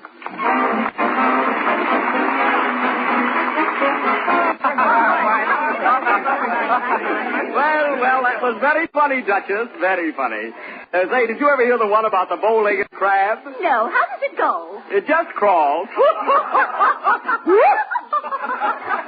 Oh, Mr. Benny, you're just priceless. Pardon me a moment. Some more guests are arriving. Announcing Senator and Mrs. Fuddleberry of East Virginia. Oh, how do you do? How do you do? Come right in, Senator. I want you to meet our guest of honor, Jack Benny. Glad to know you, Senator, and you too, Senorita. Yeah. The folks back in Waukegan will never believe this, you know. What's that? The Secretary of War.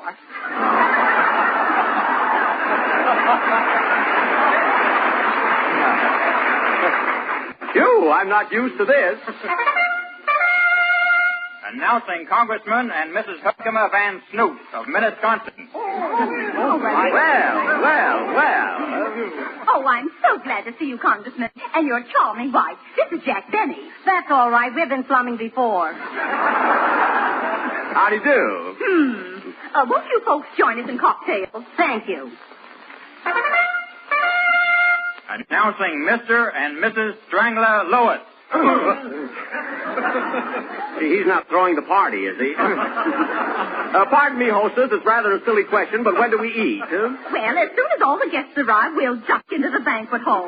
Thank you. You're a little flat that time. Announcing Lord and Lady Haberdish. Haberdish of London? No, of Jello.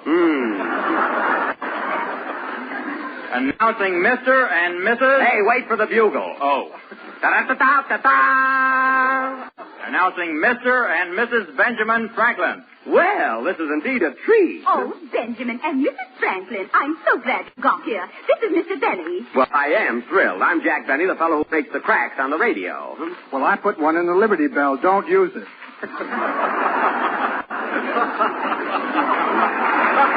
I won't. Well, hostess. What did you call me? Hostess. Oh, I thought you said horse safe. Oh, perish the thought. You know, I've been to Palm Beach, Newport, and the Riviera, but it doesn't compare to this.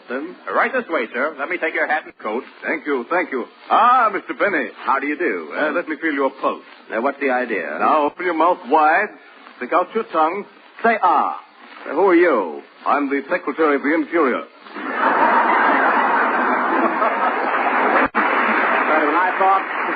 I thought you were the house doctor. There are more secretaries here tonight than there are in Hollywood. Hello, everybody. I didn't think I'd get here. Just a minute, miss. Just a minute. Are you one of the invited guests? Yes, I'm Secretary of Labor Day.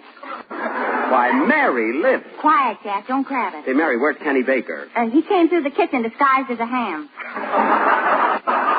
Hey, did you meet all the secretaries here, Mary? No, if I can't meet the bosses, then skip it. You should have skipped that line, too. All right. Come on, folks. Let's go into the banquet hall and meet the rest of the crowd. We'll be glad to. Mary, this is our hostess.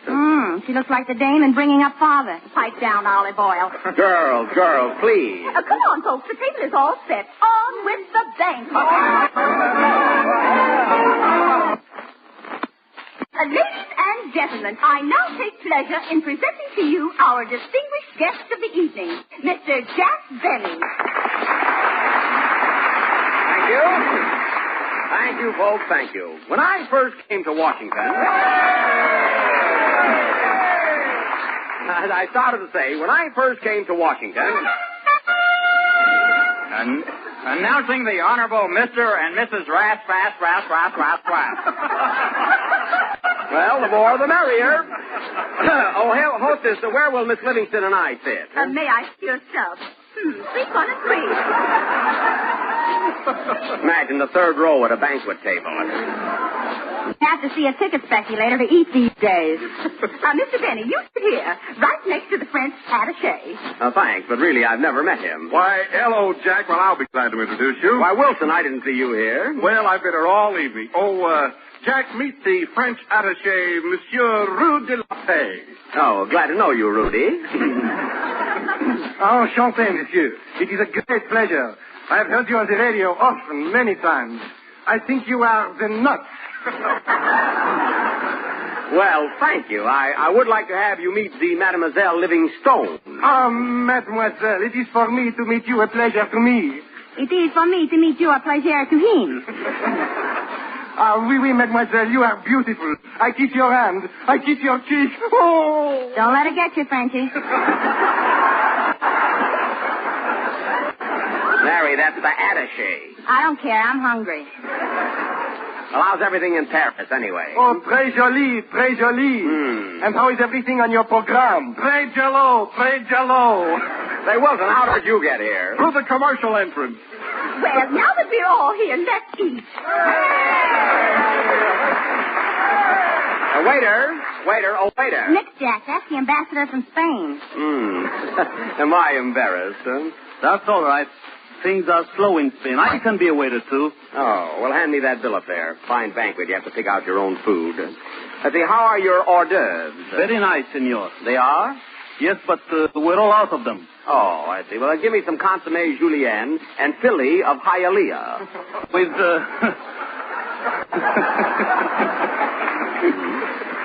with Pimlico sauce? Yes. And parlay it with a cup of coffee. Si, senor. By the way, have you met the French ambassador? Si. Oui. Mary, have you met these gentlemen? Fui. Oh, Mr. Benny. Yes, hostess? It's getting a bit late. I'd like to have the off-the-dinner speaker say a word or two. Well, we haven't had dinner yet. Gee, I wish a diplomat would take us to the automat. Well, I'll be glad to say a word to such a distinguished assembly. Ladies and gentlemen, we will now hear a few words from our guest of honor, Mr. Benny.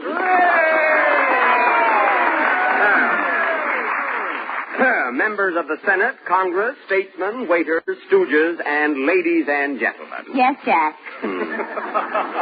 Unaccustomed as I am to public speaking without a sponsor, I want to tell you how grateful I am for this lovely banquet you have tendered in my honor.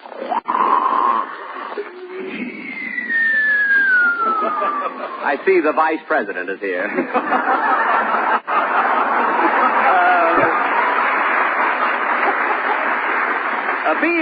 Being in Washington reminds me, we are living in a great country, a country where every man is free and equal, where we can do as we please.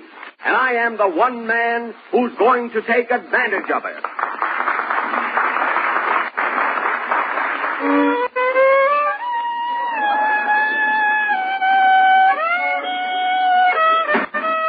Oh. I guess he overdid it. Oh, it's a shame. It's a shame, but we must carry on in the right of free speech. So I say to you now, ladies and gentlemen, that Jell-O is the fastest-selling gelatin dessert in the world. And every day, millions... Oh! He's right, but they got him. So listen, ladies and gentlemen. We must keep this a free country, and so I say to you tonight, Washington, oh, Washington, you're the town that I adore. They don't even spare women and children. Move over, Jack. Then I will continue the freedom of speech. Play, boys.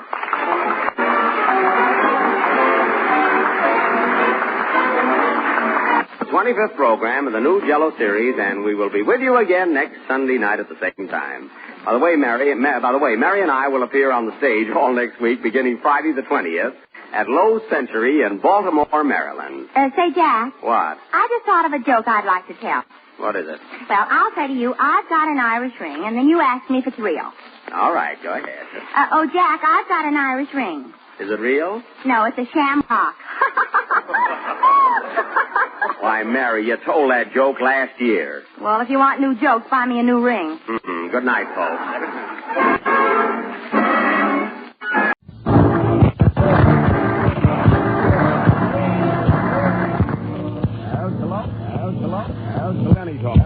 This is Jack Benny talk. Jack? And I want to say, folks, it's a pleasure spending a week here in Baltimore. It certainly is. I don't know, everybody's so nice here, aren't they, Don? Oh, they certainly are, Jack. Really lovely people. You know, Don, I got on a streetcar this morning, and the conductor took my fare and actually apologized for not saving me a seat. No kidding. Yes, sir. You may not believe this, but I walked into a restaurant yesterday, ordered 2 eggs, and the chicken came out and thanked me. Really, the hospitality here is overwhelming, you know. Come in.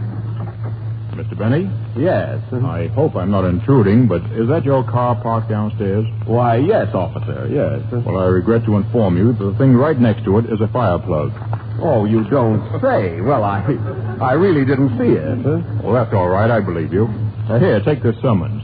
Will you please be in court Tuesday morning at 9 o'clock? You just know I will. Thank you so much. Good evening.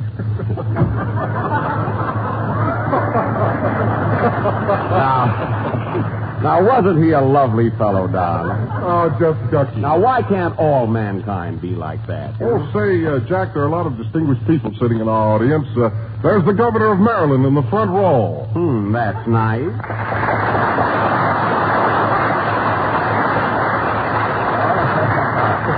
Rice is the governor's name, folks. Oh, Jack, here's someone else to see you. Oh, how do you do, sir? Greetings, my friend. I'm glad you're here in Baltimore. Thank you. And whom have I the pleasure of speaking to? I'm the mayor of Philadelphia. Of course, Don, courtesy, like all other things, can be overdone. Let's go ahead with the program. Hello, Jack. Hello, Mary. You look sad. What's the trouble? Oh, I feel terrible. I wrote a poem about Baltimore and I lost it. Hooray! Gosh, that's too bad, thank heaven. What was the idea of the poem? Oh, about Baltimore. The people are so friendly here. That's just what I was telling Don. How are they treating you, Mary? Well, I loaned a girl $5 this morning and she didn't even ask my name. Well, did you know her? No. That's fine. You never would loan me $5 and you know me. That's it. Don't get personal. They think I'm a swell guy around here. That's all right. I won't talk. Won't talk. Now, let's drop it. Won't talk. Now, let's drop it. What kind of a time did you have in Washington last week, Mary? Do you want the truth or must it be funny? We'll make it funny. After all, this is a comedy program. Well, I went fishing in Washington. Democratic fish. That sounds interesting. What's a democratic fish? A new deal.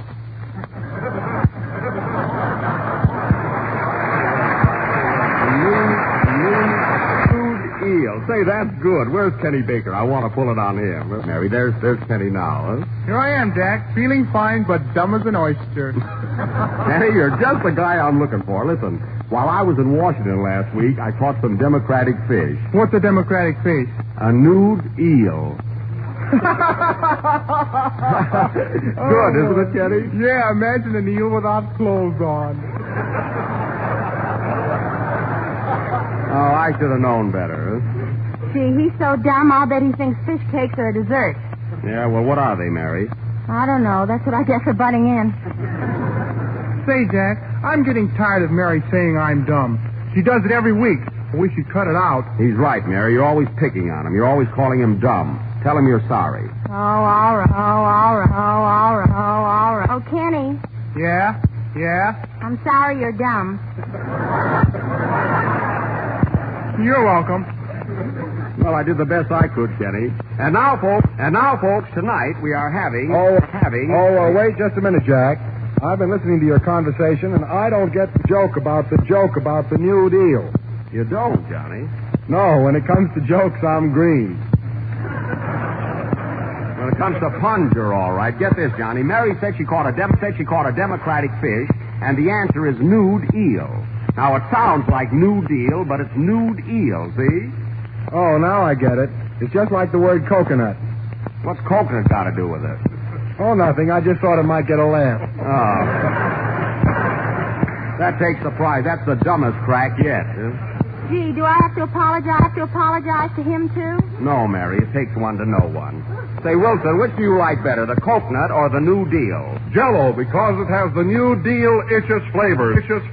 Strawberry, raspberry, cherry, orange, lemon, and lime. That's what I thought. Now, Johnny, we'll appreciate your work.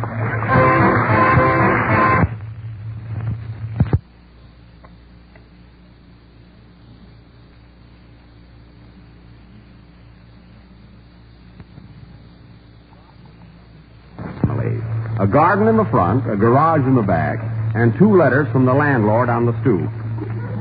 Places, everybody. Curtain. Music, Johnny.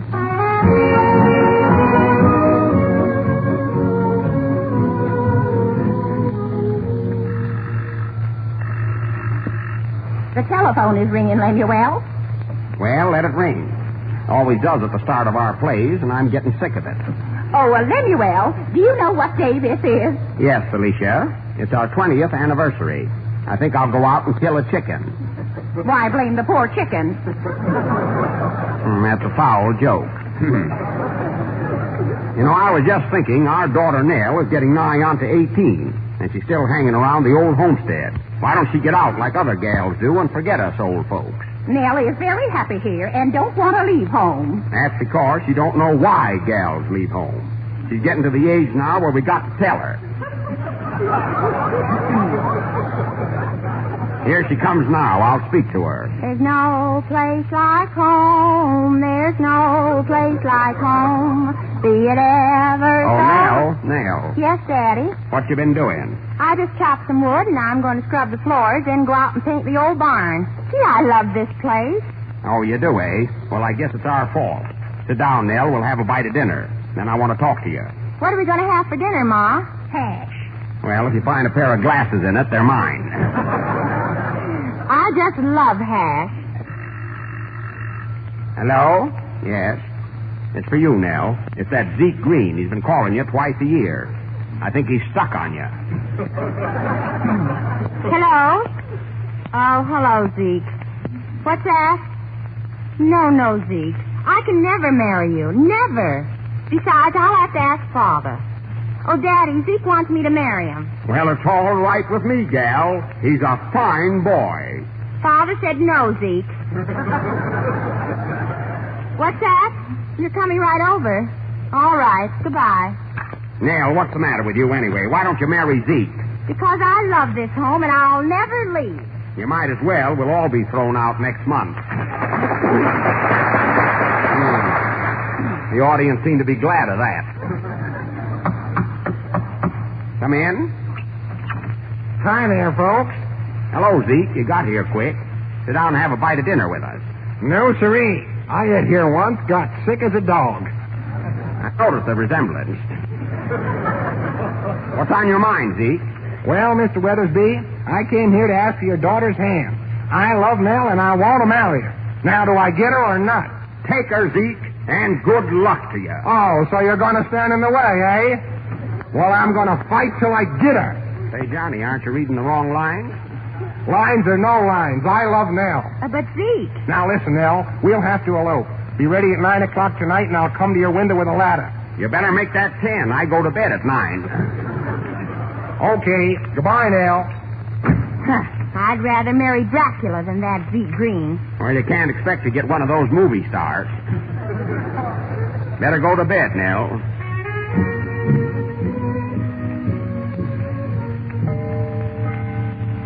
We now go into scene 2 at the window of Nell's room. It is 10 o'clock at night and pitch dark. Oh, Nell! Nell! Is that you, Zeke? No, it's me, Kenny Baker. Zeke couldn't come tonight. Where are you?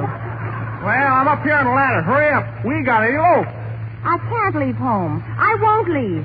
Besides, you'll have to ask Father. Where is Father? I'm down here holding the ladder.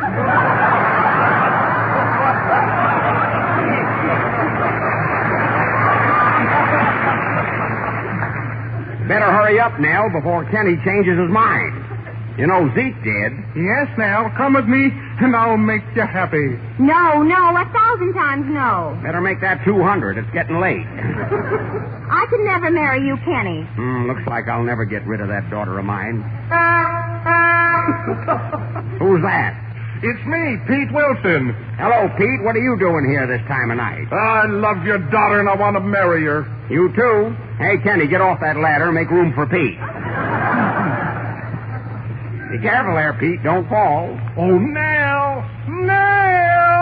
Who is it this time? It's me, Pete Wilson. I've come to take you away from here. No, Pete. I shall never leave home unless I have a good reason. For heaven's sake, Pete, give her a reason. I love you, Nell. Ain't that enough? No, love isn't everything. Give her another reason, Pete. Here it comes, folks. I have Jell-O, boxes and boxes of it, which makes me twice as rich as ever before.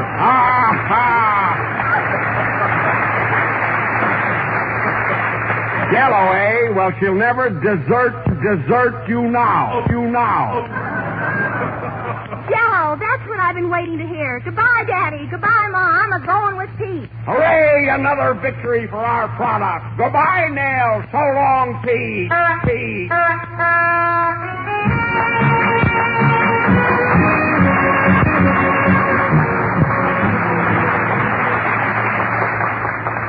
That was Why Nell Left Home.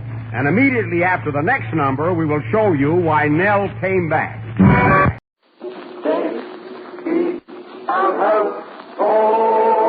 The the Jello program, starring Jack Benny with Johnny Green and his orchestra. The orchestra opens the program with Wahoo!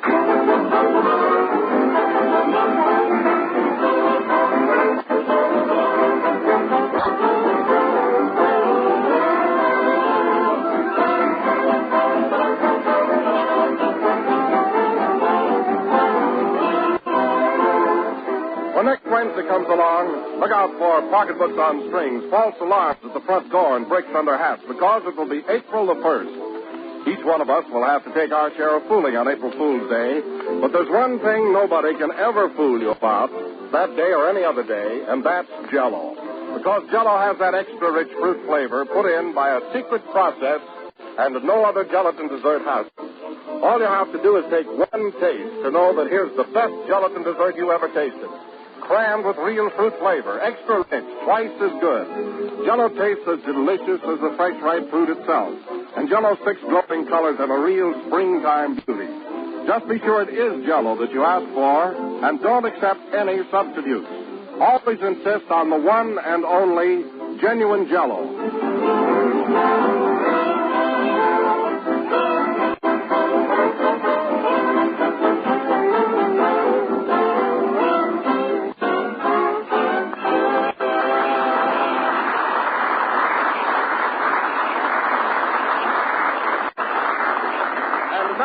Let us welcome back to New York that wandering boy, that prodigal son, that vagabond lover, Jack Benny.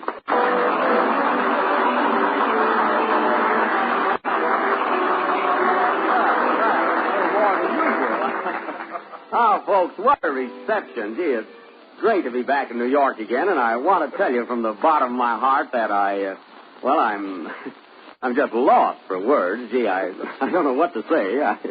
Go on, say it, Jack. Well, Jell-O again. Why, Jack, you're trembling all over. No, just in New York.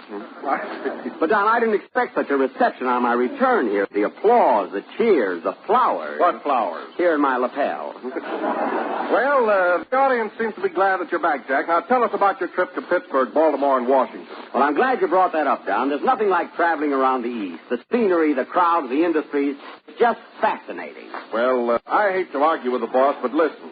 What's the East got that the West hasn't got? Oh, that's right, Don. You're from Denver. I guess I started something. But you must admit that you have no place out west like Niagara Falls. No, but we have the Grand Canyon. Yes, but after all, what can you do with a canyon? I mean, they're so empty, Don. Is that so? Say it would take 3 Niagara Falls to fill 1 Grand Canyon. Well, it can't be so good if they want to fill it. All right. All right, you got me on that one, Jack. But go ahead now. What else have you got here in the East? What else he's asking? Well, Don, right here in New York, we have that great Central Park. And out west, we have Yellowstone Park. Wait a minute.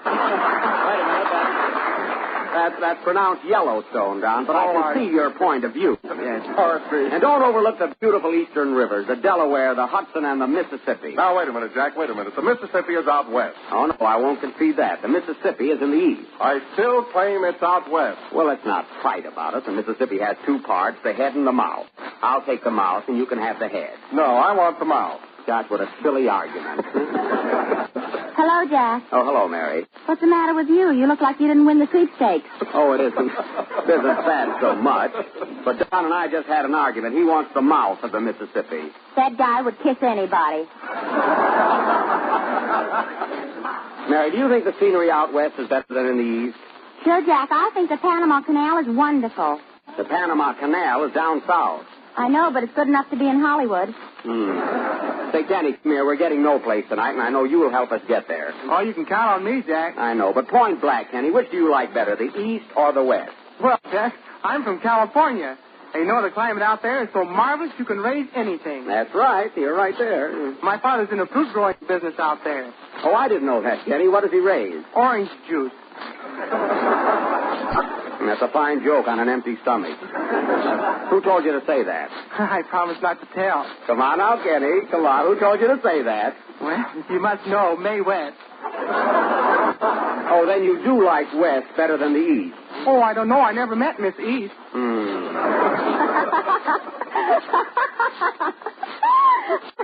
Mary, what are you laughing at? Harold Lloyd in the Milky Way. Harold, did you see it? No, but I heard it was funny. Oh. Right now I'd give $10 to see Johnny Green. Here I am, and I can certainly use it. Can't take a joke. Johnny, our hokum tonight deals with the East and the West. If you had your way, where would you live? Where you are, Jack. I like your apartment. Well, thanks, Johnny. It's someplace, isn't it? Huh? Yeah, on a clear day you can see the window. What window? But really, Johnny, isn't my apartment beautiful? Did you notice the baby grand? Did I? How old is she? 2. Come here, Johnny. I'll tell you what she said this morning. Listen, I walked into her nursery, and she says, "Hello, Daddy. I want to tell you." And if you walk into Jack's kitchen, you will find Jell-O in the icebox and all 6 delicious flavors: strawberry, raspberry, cherry, orange, lemon, and lime. No kidding, Jack. Did she really say that? Yeah. And what else do you think she said? What? Pay Johnny.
Heaven, played by Johnny Green and his Eastern Californian. Say, that sounded swell, Johnny. Our music doth soothe the savage beast. Oh, thanks, Jack. I'm glad you liked it. Of course, Johnny, I come from a family of musicians. Oh. You know, my father was quite musical. Oh, really? Yes. In fact, my father had a beard so long that he played a violin 3 years before he found out it was a cello. But really, I am a lover of music. It's always been my ambition to hear... Come in as usual. How do you do? I'd like to see the star of this program. Yes? Quiet, rat. I'm the star. Jack Benny is the name. Are you Jack Benny? Yes, sir. That's funny. You don't look anything like your autograph.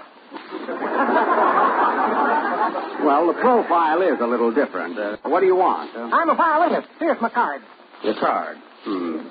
Agnes, Bryant 90610. Oh, gosh, it's on the other side. Oh. Say, Jack. Yes, Johnny. Is that Bryant 9 or Bryant 5? Bryant 9. Is there anything else you want? Yeah, have you got a nickel? That's the wrong card. I'm a violinist, and I'd like to get on this program. What's your name? Fritz Packard. You hear that, Johnny? Fritz Packard. Are you acquainted with Chrysler? Yes, we're stopping at the same garage. That's funny. I knew you'd say that. That's a nice violin you have there. Is it a Stradivarius? What's that? I said, is it a Stradivarius? You'll have to pardon me. I can't hear very good. Well, how do you play the violin? By ear. Well, I'm sorry, young man, but Mr. Green has several fiddlers in his orchestra, and in an emergency, I play the violin myself. Why? Oh, just for pastime, I guess. Do you know Mendelssohn's Spring Song? What's the name of it? Humorette. I never heard of it. What I'm looking for is a job. Well, where have you played before? At weddings. Weddings? Well, isn't that a good job? Yes, but it only lasts a minute. I can't go on a honeymoon with him. I guess you're right. But listen, young fella, I don't think we could use you. This is a comedy program. A what? A comedy program. Well, you can trust me. It won't go any further. I don't care how far it goes. It's no secret. Well, don't get sore. All I want is a job. Well, you'll have to see Johnny Green, our musical director. What does he do? He's over there with a stick in his hand. Well, I'm not afraid of him. Where is he? Right over there at the piano. Oh, that guy. Hello, strangers.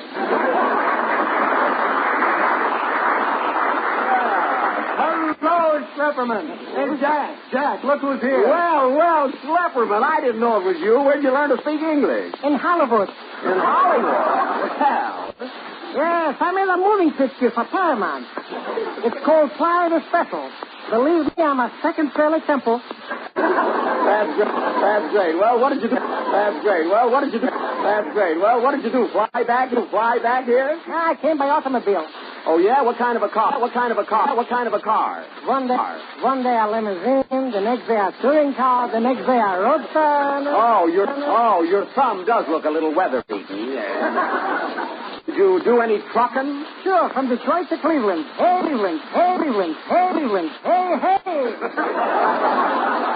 Well, anyway, Schlepperman, I'm glad you're back. But tell me, what was this violin trick you were playing on us? Well, it's the only way you can get into this studio. You got to look like a musician. Well, can you play the violin? Of course. I even antagonize it. Here, let me show you. I'll give you a sample. Or sample. All right, go ahead, Schlep. Come on, let's get one. Let's play the violin.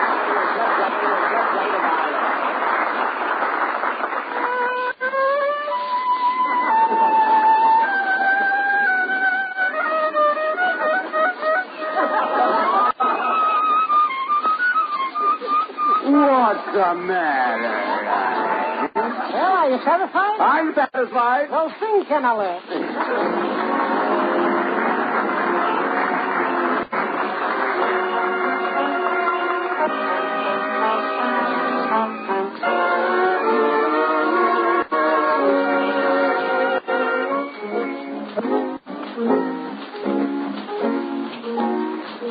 You're here and I'm here with your heart and my heart awake in a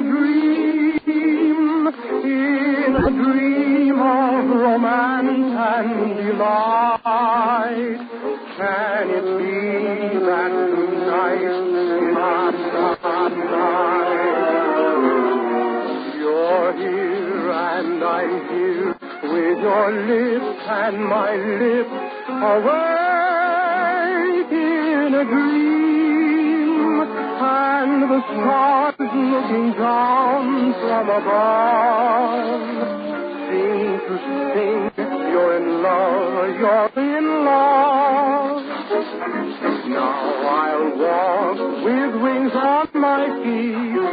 Now I'll feel that bitter sweet. Other eyes may have charms, but my heaven will be in your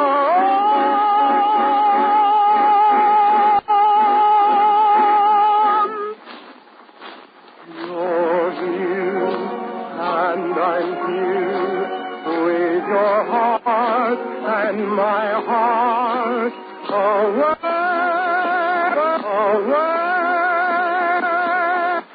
awake in a dream of romance and delight. Oh, my love, let it be tonight. For tonight is the night.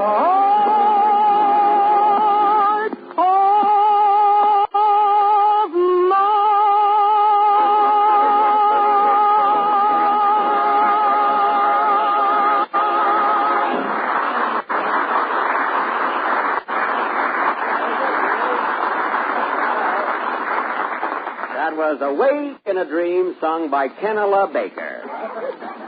And now, ladies and gentlemen, I would like to read a letter I received this morning from a woman in Constantinople, South Dakota, regarding the plays we have been presenting on the Jello program. She says, Dear Mr. Benny, I am the mother of 12 children, 8 of whom are living with me, and the other 4 listen to your program. But we would all like to listen tonight, so why don't you give us a play that the children can enjoy? Something like Cinderella or The Little Glass Slipper. I know my kiddies would like that.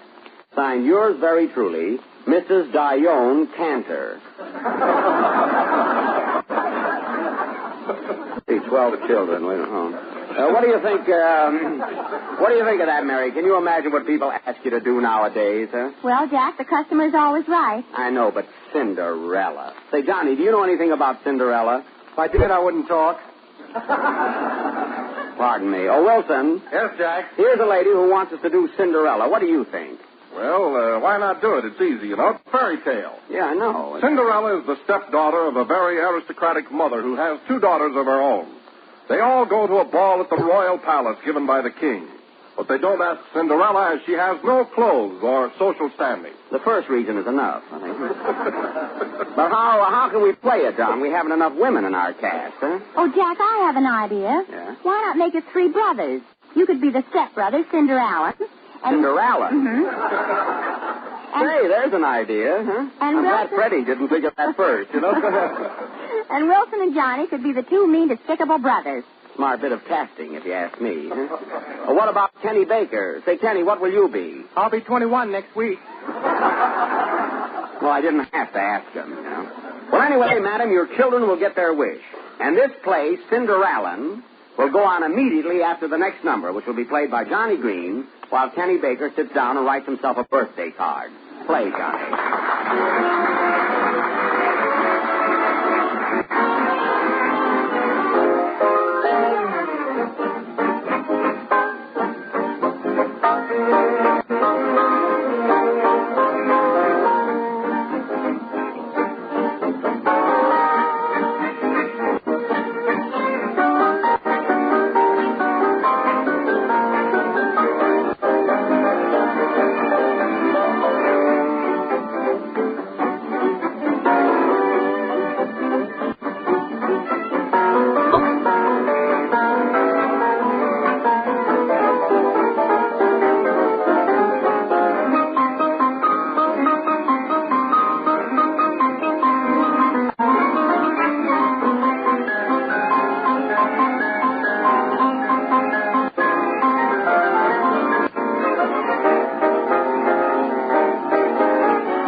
Johnny Green and his orchestra with Johnny at the piano. And now, folks, the theater is already packed for this great play of ours, Cinderallen.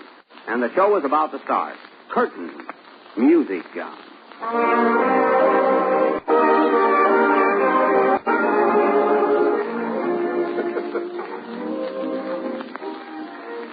Cinderallen, what are you doing there?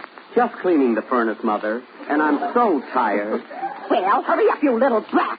There's other work for you to do. Yes, Mater. That stepbrother of ours is slower than molasses. And twice as sappy, that little tramp.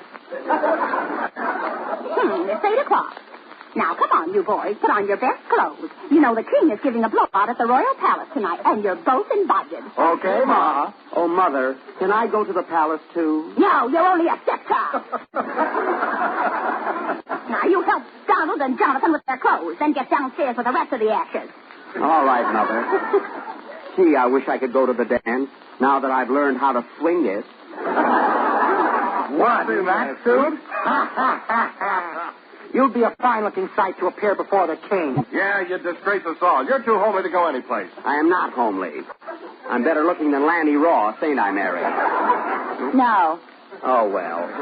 Anyway, I'm not in the play yet. Oh, yes. Come on, boys. You must hurry, or you'll be late for the ball. All right. Goodbye, Mother. Goodbye, my son. Cinderallen, get down in the cellar and feed the rats. Woe is me. How I wish I could have gone to the palace tonight. Shut up. Now you get to work or I'll beat you to within an inch of your... Stop. Don't you touch me. You may be my stepmother, but don't you come a step farther.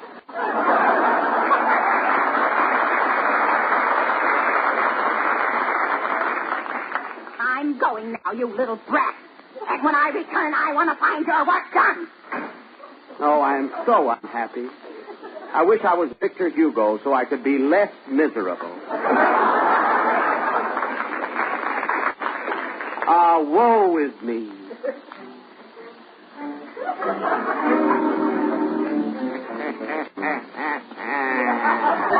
Who is that? Who are you, pray tell? Sounds like the Crime Club program. Boo, hoo, hoo. What are you crying for, young man? Oh, I wish. Boo, hoo, hoo. Cut out that Crosby stuff and tell me what you wish. I wish I could go to the ball tonight. Then I shall see that you go. I am your fairy godfather. That's news to me. But I can't go in these clothes. What will the king and queen think of this shabby suit full of cinders? With one touch of this magic wand, you will become a Beau-Brahmer. Yes. With one touch of this magic wand, and there you are.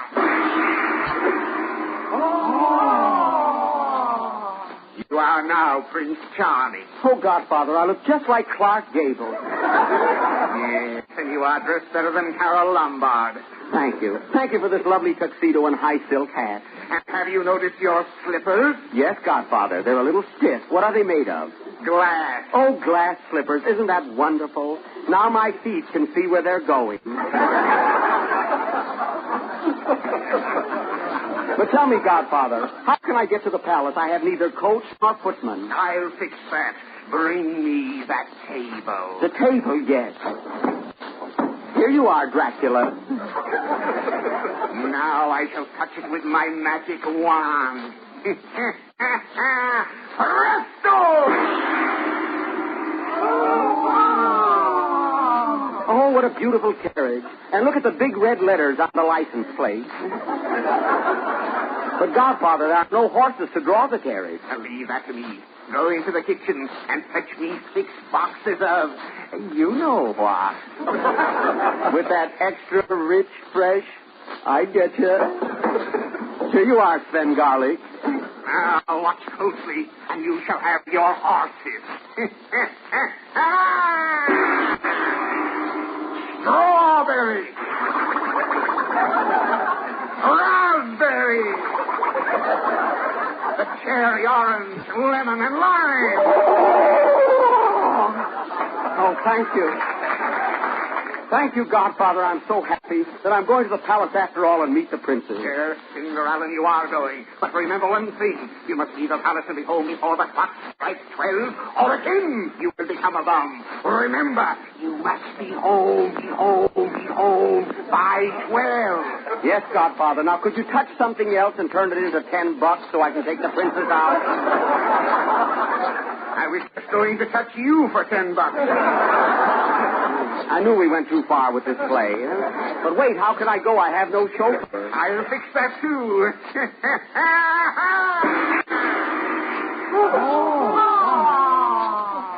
Why, Kenny Baker, are you my chauffeur? Yes, that's what I get for hanging around. Now go, Cindy. And remember, you must be back by 12. Yes. Goodbye, Godfather. Goodbye, Cindy. I'll see you, Mindy. Goodbye, Cindy. I'll see you. See you, Cindy. I'll see you.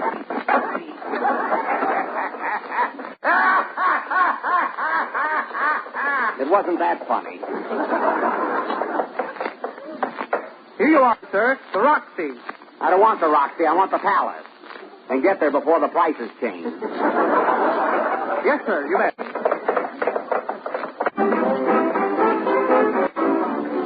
The next scene finds Cinderallen arriving at the Royal Palace where the ball is in full swing.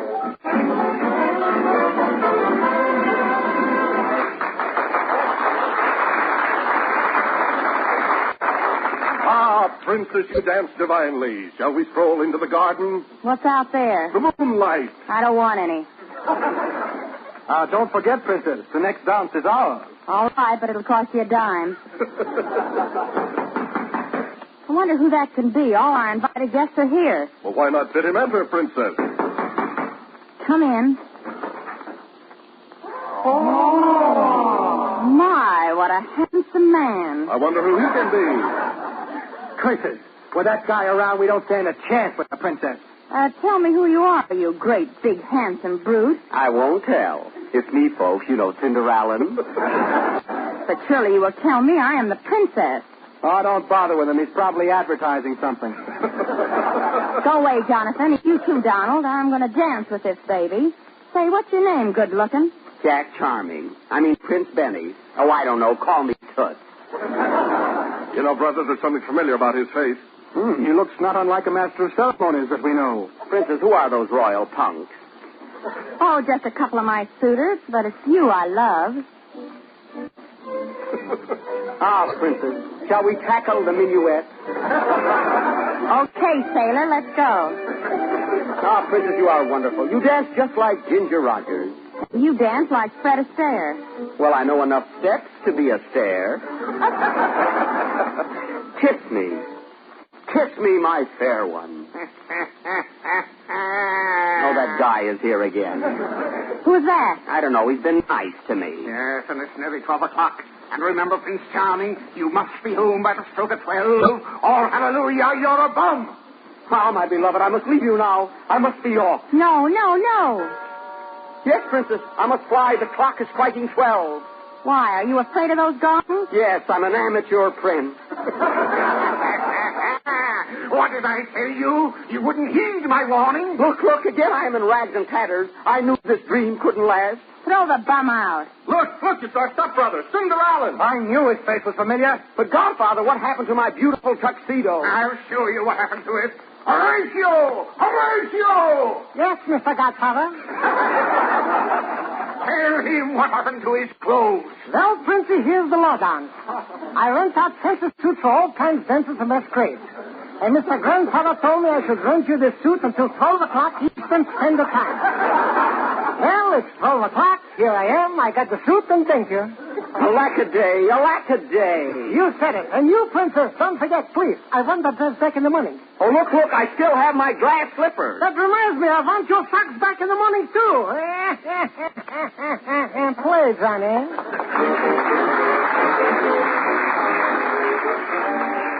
I'm one of those people who believes there's a lot of pleasure to be had from something new and exciting to eat.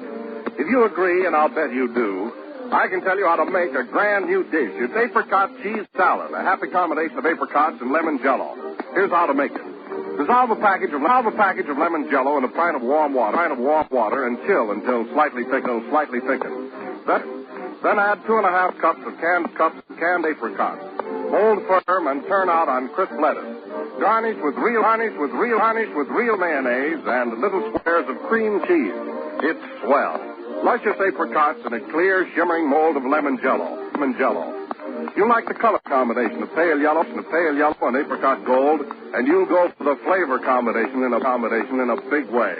Jell-O tastes twice as good as ever before, so use it for salads as well as desserts, and you'll find it twice as useful. Just be big red letters on the package. They spell Jell-O.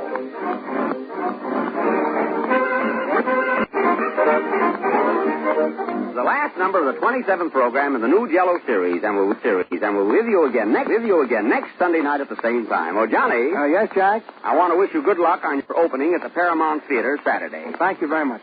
And I hope you all like our sketch, Cinderallen. And the moral of our little play is, be it ever so humble... There's no clothes like your own. Good night, folks.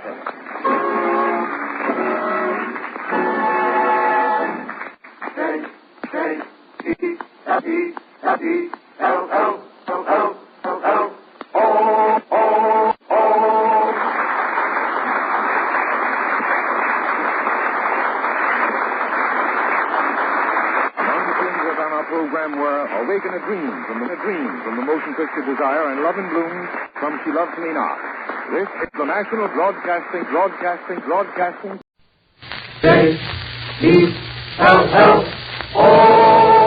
The Jello program, starring Jack Benny with Johnny Green and his orchestra. The orchestra opens the program with You from the motion picture The Great Ziegfeld.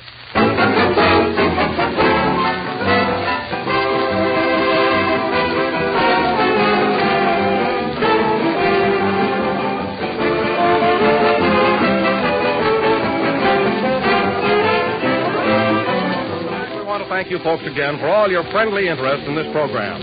You've certainly shown your appreciation in the most practical of all ways by going out and buying Jello. Not only that, you've written us hundreds of nice letters, which we surely do appreciate. I have one right here from Mrs. Charles Bonner of Hammond, Indiana. Mrs. Bonner says, just a letter of praise about Jello. I'm a constant user of Jello, but recently I decided to use a cheaper brand. I found out that it was cheaper, but not in cost. There was no flavor to it at all. The color was very dull looking. No more substitutes for me. From now on, I'll stick to Jello. Thank you, Mrs. Bonner. You're absolutely right that there is no substitute for the one and only genuine Jello.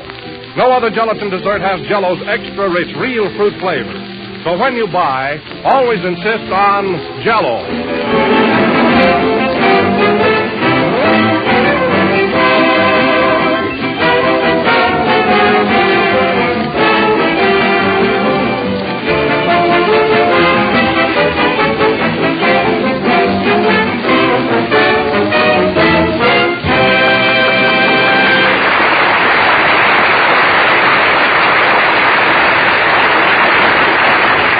And now we start off the spring season by bringing you that flowery speaker, that gilded lily, that budding genius, Jack Benny.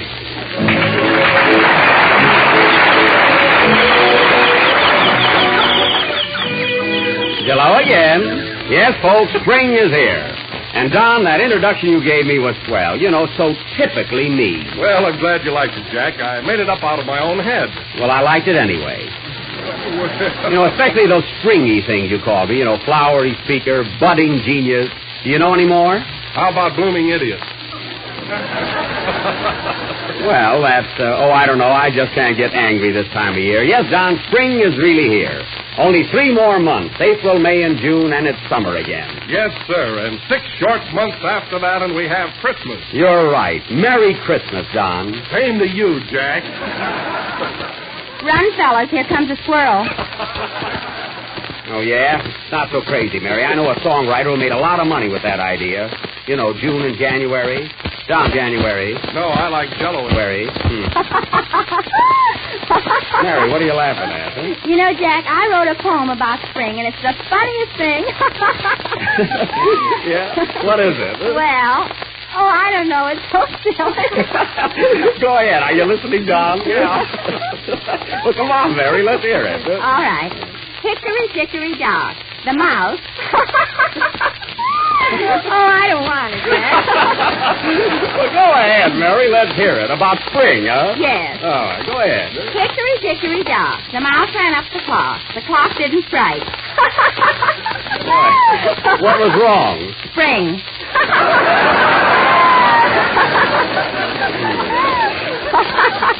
What are you laughing at now? I didn't like it. Yeah, I thought it was all right. Hello, Jack. Oh, hello, Kenny. Say, did you hear Mary's poem about spring? Yeah, gee, I thought it was swell. What does he know? Well, Kenny, this is your first spring in New York. How do you like our weather? Oh, I don't mind it. I'm still wearing my winter underwear. You are? Why, Kenny, this is April. For heaven's sake, how long do you wear your winter underwear? Down to my ankles. Well, that's about the usual length, I think. Say, Jack, What? I think Kenny's underwear is going to win the Pulitzer Prize this year. You do? Why? It's his winter set. Gosh, I enjoyed that. Idiot's delight. Come in. Mr. Benny? Yes? Remember me? I sold you a bed last week. Yes? Well, the spring is here. Spring. Sunshine flower.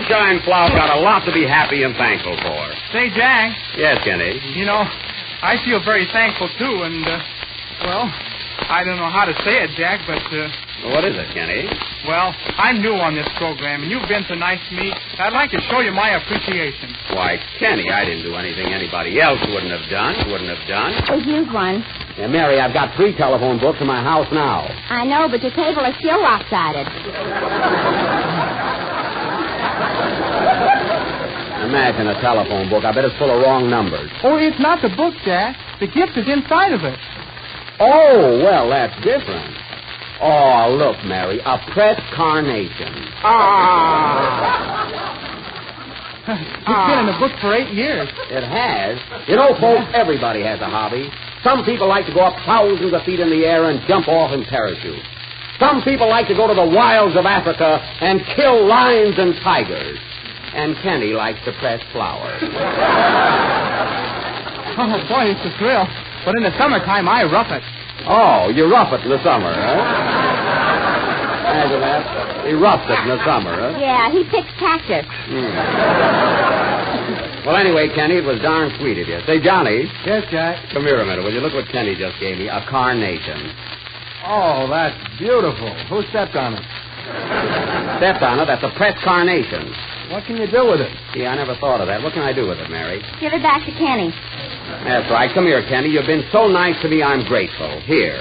Oh, thanks, Jack. Well, anyway, spring is here, so Johnny, play something. You know, something appropriate, like April showers bring May flowers. And May flowers bring pilgrims. And pilgrims bring progress. And progress brings Jell-O with its 6 delicious flavors: strawberry, raspberry, cherry, orange, lemon, and lime. Ah, spring is here. Play, Johnny.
Playing Breaking in a Pair of Shoes. Say, Johnny, you and the boys are playing the Paramount Theater this week, aren't you? Yes, Jack, and doing fine, too. Well, I'm glad to hear it, Johnny. I really am. How's business over there? Oh, great, Jack. We're turning them away. Turning them away, huh? That's what he gets for not practicing. Mary. And now, folks, continuing with our slogan that the customer is always right, tonight we will again heed the call of our fan mail.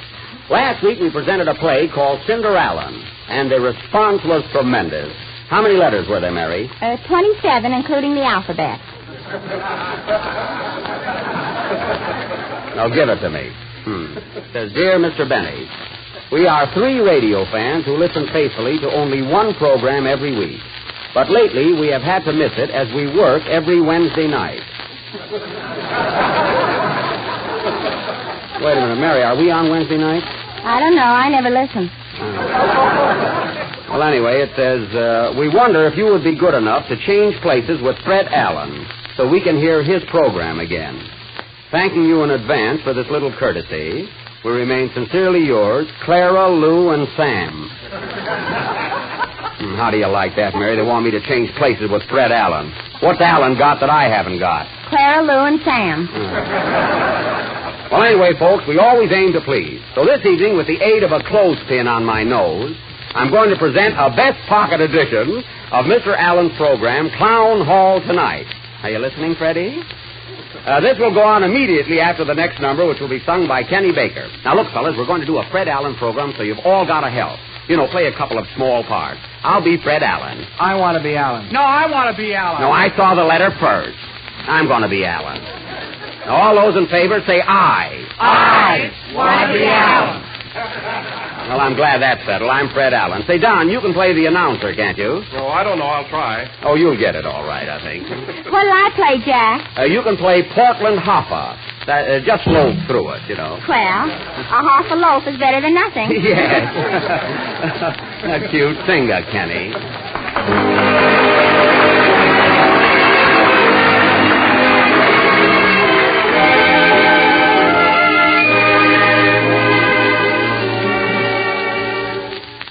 Ask me to have a discreet heart until marriage is out of the way. But what if I meet with a sweetheart so sweet that my wayward heart cannot obey? I'll follow secret heart my whole life through. I'll keep all my dreams apart till one comes true. No matter what price is paid, what stars may fade or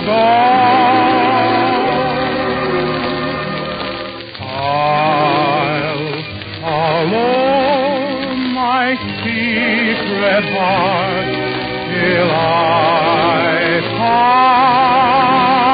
find love. I'll wait for love my whole life through. I'll be guided till love comes true. No matter what price is paid, what stars may fade or I'll follow my secret heart till I find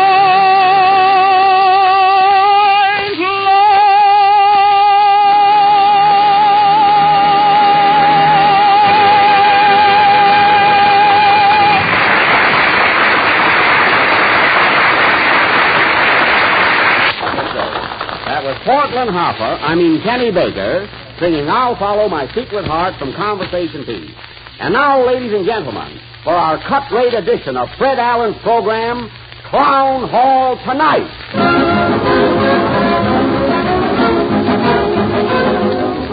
6 delicious minutes of smiles in Clown Hall tonight. 6 minutes of fun and music brought to you by 6 delicious flavors.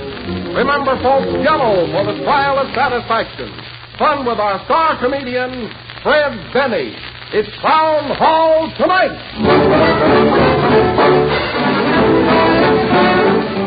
Here comes the huge crowd pouring down the street. Listen to them cheer. Hooray. Let's join the hilarious crowd. Everybody's going. Everybody's going. Everybody's gone. Here they come! Doctor! Oh, Doctor, aren't you going to finish the operation? No, I've got to leave immediately. But there are 6 more stitches to take. Put a zipper on it. It's Clown Hall tonight. Radio stars! Ha, ha, ha, ha. Mary, what are you laughing at? I'm practicing at Clown Hall tonight. Husband! Goodbye, dear. I must hurry or I'll be late. But, darling, it's our anniversary. I can't help it. It's a pinochle game tonight. And now, ladies and gentlemen, we present to you that phenomenous Phoebus of Fram, Fred Benny in person.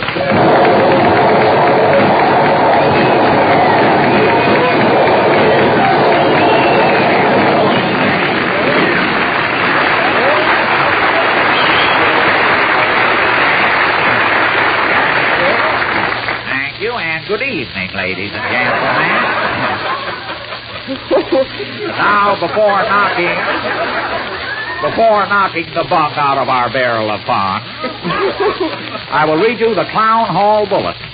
Sandy McSpinach, devil-may-care deputy, who came over from Scotland on the last tidal wave, cautions the townspeople not to tar and feather our local nudist, but to wait until she does a fan dance and save the price of feathers.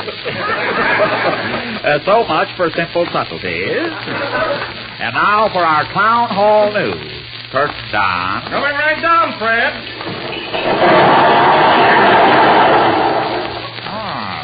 Lights out, Don. Okay.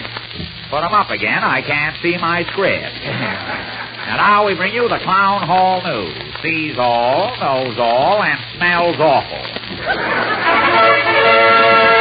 Not that awful. New Haven, Connecticut. Professor Herkimer J. Twaz, noted scientist of Hale University, discovered that you can get... Discovers that you can get milk out of a turnip. Clown Hall News will show you the effect of this discovery on the youth of today. The scene, a farm in New England. Oh, Zeke. What is it, Luke? Just read in the paper where a scientist claims you can get milk out of a turnip. He does? Pretty good, ain't it? Yeah, but who's going to get up at 4 o'clock in the morning to milk a turnip? New York. Controversy rages in many homes as to who is the better comedian, Fred Allen or Jack Benny. Clown Hall News takes a house-to-house canvass. Wait till I take the pin off my nose. How do you do? How do you do? I'm from Clown Hall News. Do you listen to comedy programs? Yes, sir, all of them. Whom do you like better, Fred Allen or Jack Benny? Jack Benny. Now take that gun away from my ribs. Now, once more, Clown Hall News brings you the outstanding sound of the week. J-E-L-L-I. After all these years, they can't even spell it. That was Peter Van Green playing da-da-da-da-da-da. And now, ladies and gentlemen, if I may be so bold... Mr. Benny! Oh, flop. Mr. Benny! Quiet, please. If that's some relief project yelling for help, I'll come down there and get to work on you in a minute. Hello?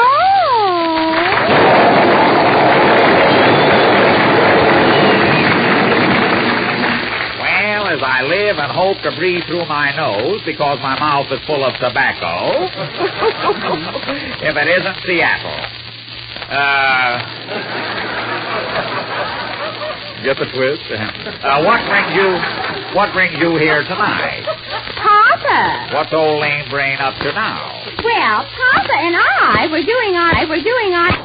See here now, Tacoma. On Portland. Well, I can't tell from your map. I wouldn't say that, Mr. Benny. Poppy had a blue ribbon around me. Well, they had to hold you together with something. I'll have to be going now. Ballyhoo. Esquire. Holly Junior. And now, folks, we are going to present the mighty Benny Art Players. Tonight, these scarecrows in the field of drama will present that Oriental thriller entitled Charlie Chan in China. At last, he got home.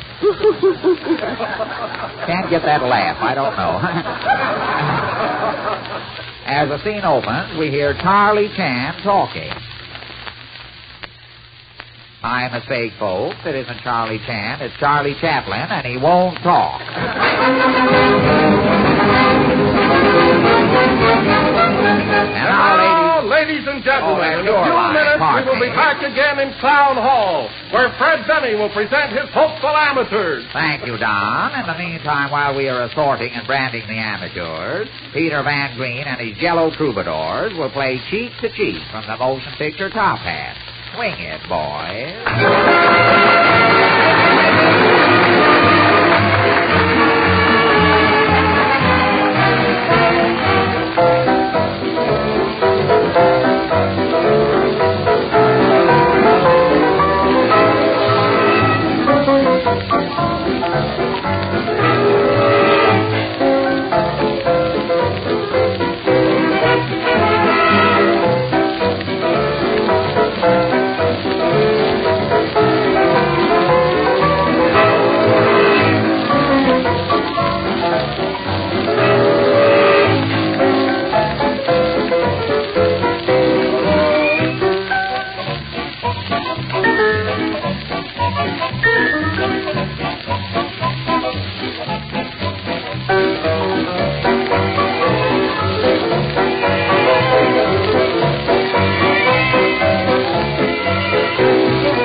Played by Peter Van Green and his orchestra with Johnny at the piano.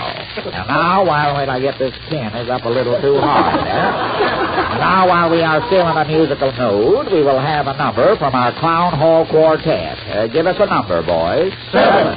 Thank you. That was well. Go back now and play bridge. And now, ladies and gentlemen, we will bring on the amateurs.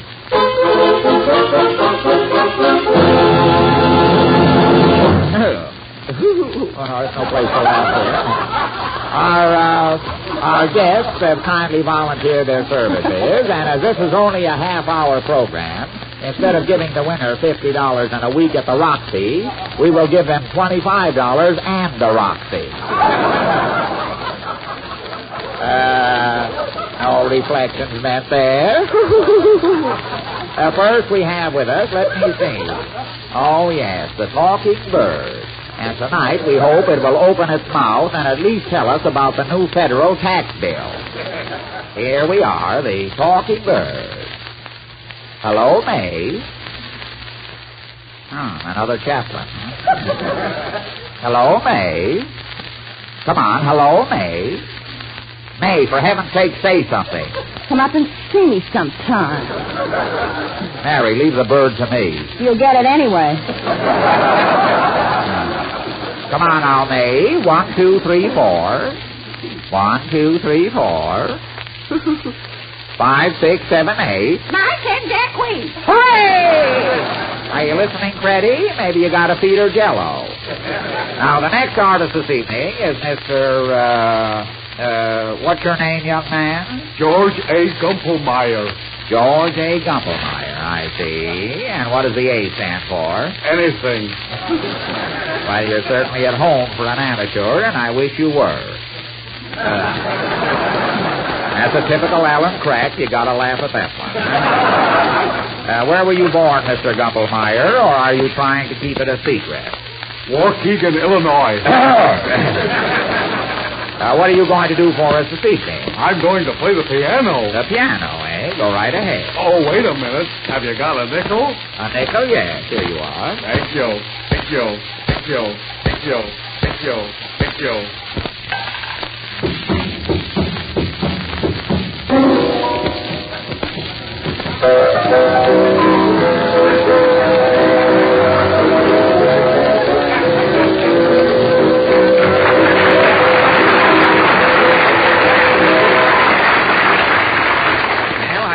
That sweet in time. That was George Anything Gumpelmeyer playing anything, and it certainly sounded like it. And now let me see who's next. Oh, here is a young lady who comes all the way from, pardon me, miss, where are you from? I was born here. She comes all the way from here. And what is your name? Mary Livingston Dope. My name is Mary Livingston Dope. You're an amateur, I take it. I'm an amateur, and I can't take it. And what do you do for a living, Miss Doe? I'm a modiste in a restaurant.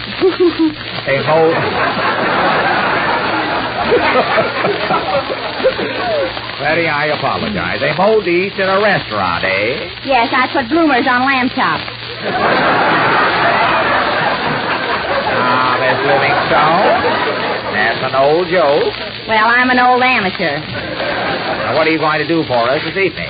I'm going to do imitations. That's funny. I'm doing an imitation right now of Fred Allen. That's what you think. Tally ho! Well, that's fine. It'll put you in line for first prize. Now, next we have, I can't make out this name on my racing form. I'll get that laugh yet. Anyway, here he is.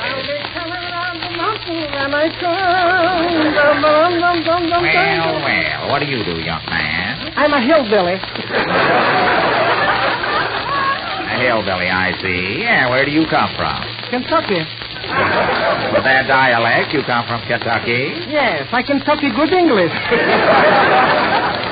Even Allen wouldn't have stood for that one. You're just a little self-conscious. And what is your name? Len Schlepperman, the singing buddy. Oh. I specialize in cowboy songs. Oh, Schlepperman. Oh, hello, stranger. Well, this is indeed a surprise. And you're going to sing cowboy tunes, eh? Yeah, man. Do you know Wahoo? Sure, he does my laundry. I mean, sing Wahoo. Oh, that's his brother. What are you going to sing for us tonight, Flash? Well, I'm going to sing for your approval a potential song. It's Home, Home on the Range. And you play that guitar, too? What else? Well, go right ahead. Thank you. Thank you. Home, home on the range, where the bears and the antelope flow. Where seldom is heard a discouraging word back home on the range on that stove. Fast enough. You've convinced me. That, ladies and gentlemen, concludes our amateur contest. Did I hear a sigh of relief? And now we will leave it to the audience to decide the winner. Remember, the one receiving the biggest ovation will get the prize if he insists. Now, first, ladies and gentlemen, how did you like the talking bird? I see. Next, Mr. George A. Gumpelmeyer, the piano player. Well, did I hear a pin drop? Next, Miss Mary Livingston. It's even an amateur audience. And next is Lem Schlepperman, the singing buddy. The winner, Lem Schlepperman! Well, folks, this concludes our Clown Hall tonight, and this is Fred Benny saying good night and inviting you to be with us again next Sunday night. I wish I could get that last play, Peter. John. Gee, I'm glad to get this close in all night. Tonight I have a brand new dessert I'll bet you never heard of. An idea that sounds like magic. A dessert that makes it hurt, that makes it hurt, that makes it hurt, that makes it hurt, that makes it... It's called layered cherries and bananas, and here's how to make it. Dissolve a package of cherry jello in a pint of warm water. Then add 1 cup of canned white cherries and 1 sliced banana. The cherries will go to the bottom of the dish while the banana slices float on top. Chill firm and served with whipped cream. It really looks grand. Rich red cherry jello with 1 layer of cherries and another of bananas molded inside. It's a great new idea, and it's tops in taste, for jello is crammed with extra rich, real fruit flavor. Just be sure you insist on genuine jello when you buy. Look for the big red letters on the package. They spell J-E-L-L-O. The Jello Program, starring Jack Benny with Johnny Green and his orchestra. The orchestra opens the program with It's No Fun.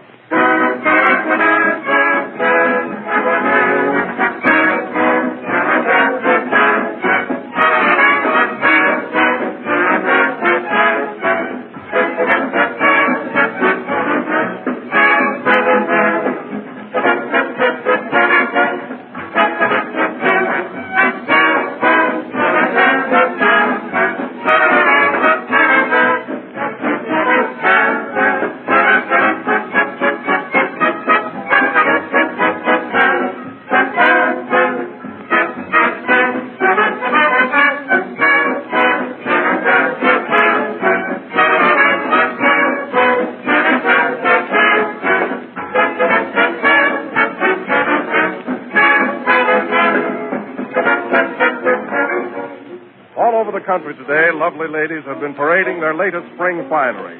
It's one of the highlights of Easter, this display of new fashions, this brilliant array of colors. But in all their springtime brightness, the colors of Easter cannot surpass the glowing colors of Jell-O. However, Jell-O is much more than just a gay, good-looking dessert. It's a downright delicious one as well. It was always delightful, but nowadays Jell-O tastes twice as good as ever before. That real fruit flavor is put there by a modern secret process and sealed right in so that it can't get out. That's why every one of Jell-O's 6 grand flavors has the keen, refreshing goodness of fresh, ripe fruit. No other gelatin dessert can equal Jell-O's extra-rich fruit flavor. So accept no substitute. Always ask for Jell-O by name. Always insist on the one and only genuine Jell-O.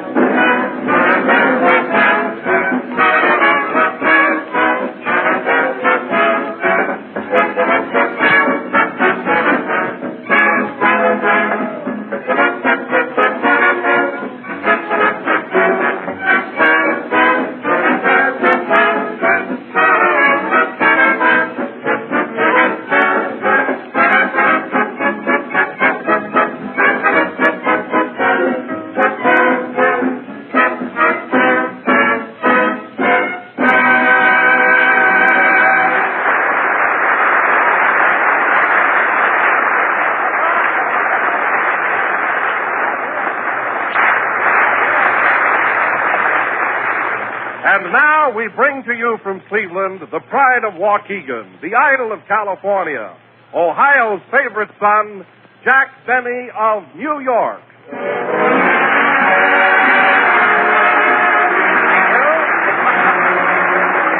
Thank you. Well, hello again. This is Jack Benny coming to you from all over the country. Listen, Don, as long as we're here in Cleveland, why did you let on that I come from New York? Well, don't you? Yes, Don, but I had a swell gag all worked out about Cleveland. You nearly spoiled it. Oh, I'm sorry, Jack. Look, Don, now look. There's a famous street here called Euclid Avenue, see? It's known all over the country. Euclid Avenue, eh? Yeah, now you asked me how I like Cleveland. All right, Jack. How do you like Cleveland? Well, Don, I love my wife, but oh, Euclid. Oh, boy. Boy, am I hot tonight? Yes, sir. Are you killing you? Well, anyway, folks, we're here in Cleveland and having a great time. Oh, by the way, Jack, how are you doing at Low State Theater this week? How am I doing? Why, Don, haven't you read the reviews, the notices? They're terrific. Look, I just happen to have this write-up. I usually throw them away, you know. Where is it? Right here, pinned to my pocket. Well, let's see it. Oh, it's nothing much, Don. The usual stuff. You know. Here, read it. Oh, yes. This week, Lowe's State Theater offers the outstanding show of the season. On the screen, Myrna Loy gives a magnificent performance in that sparkling romantic film, Petticoat Fever. Read on, Don. However, for sophisticated comedy, debonair personality, and gay That's nonchalance, Don. Gay nonchalance, we also have that smooth, suave comedian, Robert Montgomery. Read on, Don. Read on. The stage show this week includes the Yazid Arabs, the Stuart Morgan dancers, and the man with the violin. That's me. That's me. Congratulations, Jack. Oh, Don, it's the same everywhere I go. It means nothing, really. Hello, Jack. Oh, hello, Mary. I was just showing Don the write-up I got in the paper. You know? Can I have it, Jack? I want to give it to my father. Why? He's got a hole in his shoe. Oh, yeah? Well, my shoes come first. Say, Mary, you should read that write-up. Well, what's so funny about it? It's a knockout. Yeah? Oh, yeah? You leave Jack alone. He's got more talent in his little finger than you'll ever have. I don't believe it. Neither do I, but that's what he told me. That girl, Mary. Shut up. Oh. It's a nice way to talk on Easter Sunday. But you look swell, Mary. Is that a new spring outfit? Uh-huh. Do you like it? I sure do. Who gave it to you? You did. I did. Say, that was darn sweet of me. Did I give you anything else? I haven't decided yet. Oh. Well, if I do, let me know, won't you? Oh, sure. Hello, Jack. Here I am, large as life and twice as tempting. Well, hello, Kenny. Say, where's your Easter outfit? Oh, I'm wearing it. You look the same to me. Mary, do you notice any change in Kenny? Sure, he had his hat blocked. Oh, yes. Now I notice it. Look, Mary, he's got a flower in his buttonhole, too. Get it? Is that what it is? Yeah, is it funny looking? What is it, Kenny, a violet or a carnation? Oh, I don't know. It fell off a lady's hat. Well, anyway, Kenny, you look fine. You're some dresser. Oh, thanks, Jack. You know, you wear swell clothes yourself. Oh, I don't know. Of course, I do pride myself on the way I take care of my suit, Jim. That suit looks like you forgot to take it off the hanger. Yeah, you nearly killed that joke, too. Oh, well, anyway, folks, it's Easter, and I want to tell you it's nice to see people out in their new spring finery, new hats, new dresses, new suits. And don't forget Jell-O's new extra-rich fresh fruit flavor. Remember, it tastes twice as good as ever before. Well, that's a nice Easter greeting. Yeah. Hey, Jack, that reminds me. I wrote a poem about Easter. Mary, will you stop writing those poems? That's the only trouble with this program. Well, just listen to this one. All right, all right. Easter's here but once a year, even as you and I. A rag, a bone, and a hank of hair. A laugh, a tear, a sigh. Well. Easter bonnets soon appear in the rain or fall. Play that. And after that, we put them back.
So the man worthwhile is the one who can smile on a happy Easter day. Hey, hey.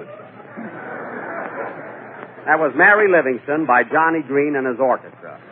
That's the last poem I'll ever write. You see? They like that, huh? Well, anyway, that was Goody Goody, played by Johnny. But really, that was swell. I don't know, Johnny. You know, your music does something to me. Oh, I'm sorry, Jack. Oh, I didn't mean it that way. You know, Johnny, there's something about you when you stand there leading that orchestra that, I don't know. There's a word that fits you, and I just can't think of it. It's, how about genius? Well, that's cute, yes.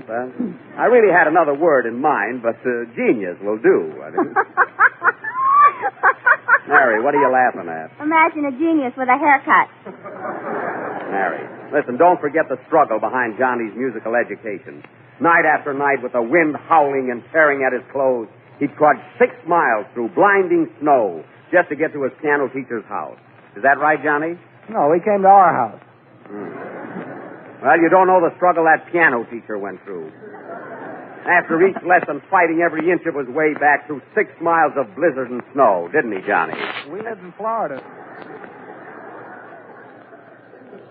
Well, anyway, Johnny, you deserve your success. Oh, thanks, Jack. You're white.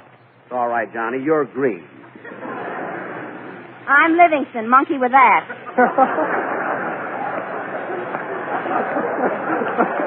Well, that finishes this routine. Say, Johnny, how do you like Cleveland? Are you having any fun here? Oh, sure, Jack. I have lots of friends in town and relatives, too. Oh. Yeah. By the way, where are you stopping? Stopping? Oh, I got a little room at the Statler. It's nothing pretentious, but it's comfortable, you know. After all, I just sleep there. Where are you living, Johnny? Oh, I'm there, too. Of course, I've got quite a large room. Well, you've got quite a large orchestra.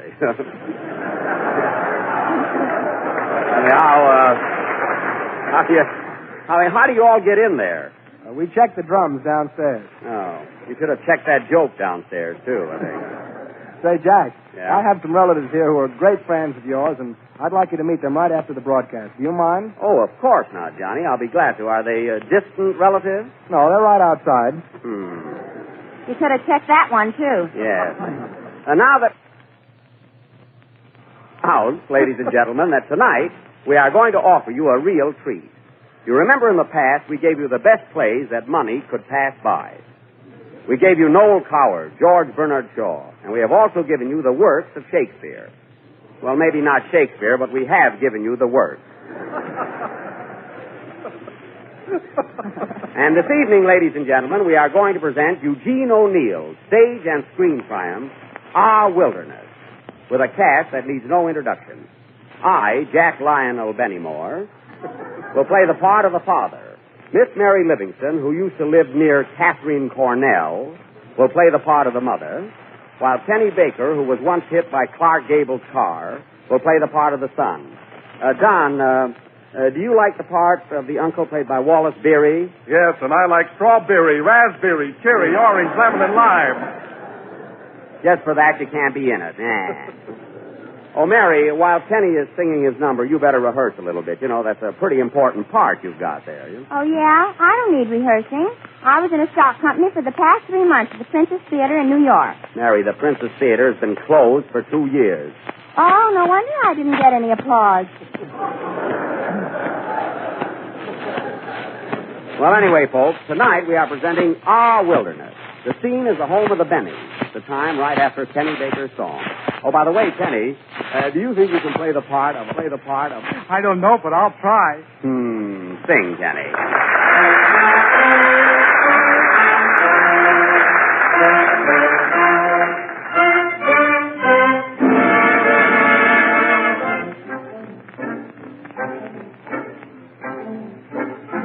Let me ride on a trail in the hills of old Wyoming, where the coyotes wail in the gloaming, for it's there that my heart's at home.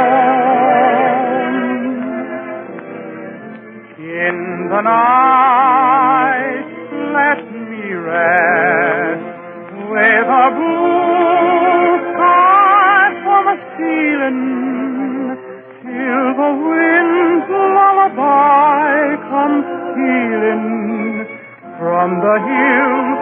where my heart at home.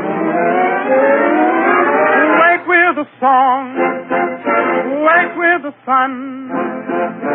Saddles to men, cattle to tend, plenty to be done.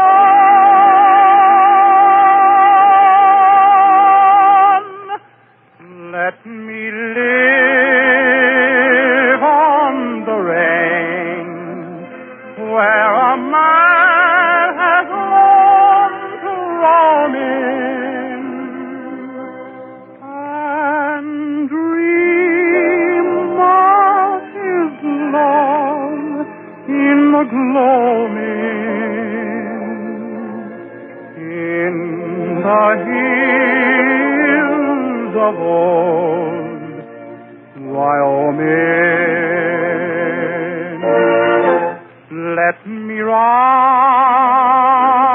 on a trail in the hills of old Wyoming till the wind's lullaby comes stealing from the hills where my heart at home in the hills,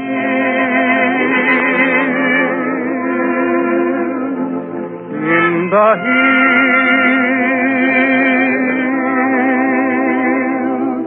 in the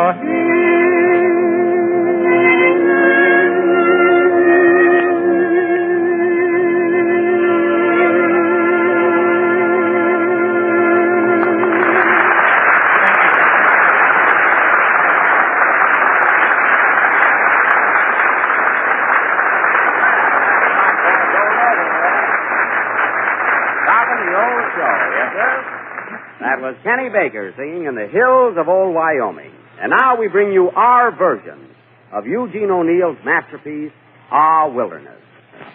The scene is a small town in New England years and years ago, when children were seen and not noticed. Now, as the scene opened, what was that noise, Mary? O'Neill just turned off his radio. Oh, well. Curtain. Music, John.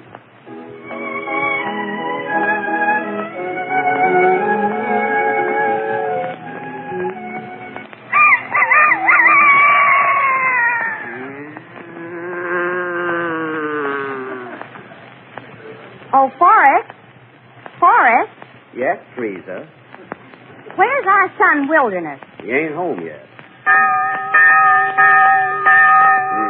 Here it is, 8:27, and that boy of ours is still gallivanting around. Well, don't worry. He's a good boy and smart, too. He got the biggest marks in his school and stood at the head of his class. Well, where he got the marks, he had to stand.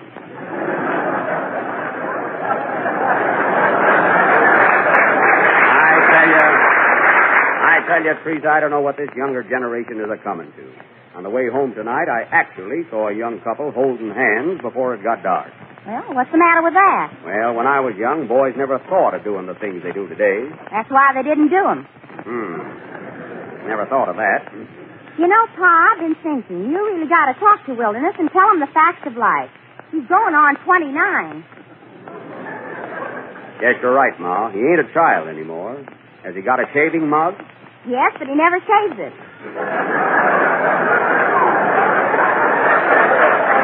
You know, I have a suspicion he's erasing a beard.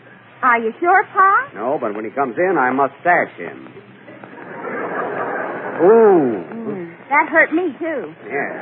But that boy's at the age now where he must be protected. Yes, Pa, and it's up to you to talk to him. Gosh, Ma, I don't know what to tell him. Why don't you ask the voice of experience? No, not tonight, Teresa. I feel kind of drowsy. Drowsy? Yes. My mistake. Come in. It's Uncle Ferncliff. Hey, give me a glass of water. A glass of water, please. Well, what's the matter, Uncle? Make it 2 glasses. Why, what's wrong? First, I got something to tell you. I got bad news for you. You don't mean you come to live with us? It's worse than that. Do you know that Simpson girl who wears high heels and smokes cigarettes? You mean Annabelle Simpson? That's the bimbo. How do you know she smoked a cigarette? There was lipstick on it when I picked it up. What, lipstick too? And that's not all, Forrest. Would you believe it? Your son has been writing her letters. He has? Surprised, eh? I just found the love letter. Look at that fancy stationery. I feel that material. Not bad. And you say my son wrote this letter? Yes, indeed. Here it is. It says, Dear Annabelle. Wait. I can tell from the beginning of that letter this ain't going to be fit for a woman's ears. You want to leave the room, Teresa? Give me that letter and you leave the room. Carry on, Ferncliff. I got to know what's in it. Huh? Dear Annabelle, roses are red, violets are blue, sugar is sweet, and so are you. Yours truly, Wildernut. My son wrote that? I can't believe it. Well, here it is in black and blue. Well, then I reckon it's true. I wouldn't have minded so much except for those last 4 words. And so are you. That's going too far. Now, don't be too hard on the boy, Forrest. Maybe he wasn't himself when he wrote it. He must have been. Every word is misspelled. That's exactly my conclusion. Here he comes now. Forrest, you must talk to him. Oh, Father. Oh, Mother. Oh, Uncle. Oh, Wilderness.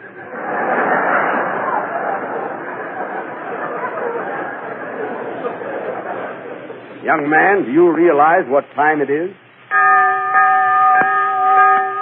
9:13. Exactly. You had your mother all upset coming in at this hour. She was a-walking up and down in her bare feet with tears in her eyes. And why? There were tacks on the floor. Yes, son, we were all worried. Where were you tonight? Playing jacks. Oh, gambling, eh? At Annabelle Simpson's? Yeah. You better be careful, my boy. I knew many girls when I was a young man. Ah, but your mother was different. Sure, I was different. I said yes.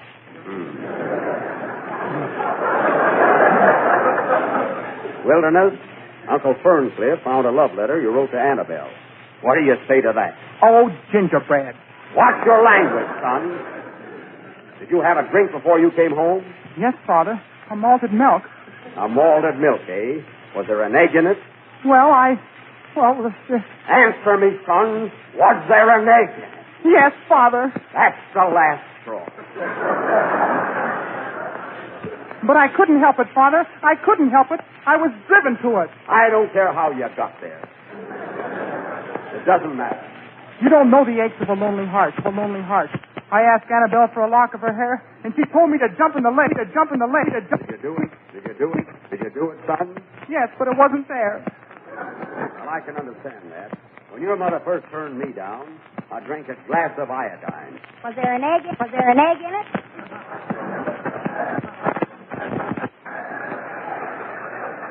Leave the room, Teresa. I'm going to have a talk with Wilderness about the facts of life. Well, I hope you learned something. She infumigated. Come here, son.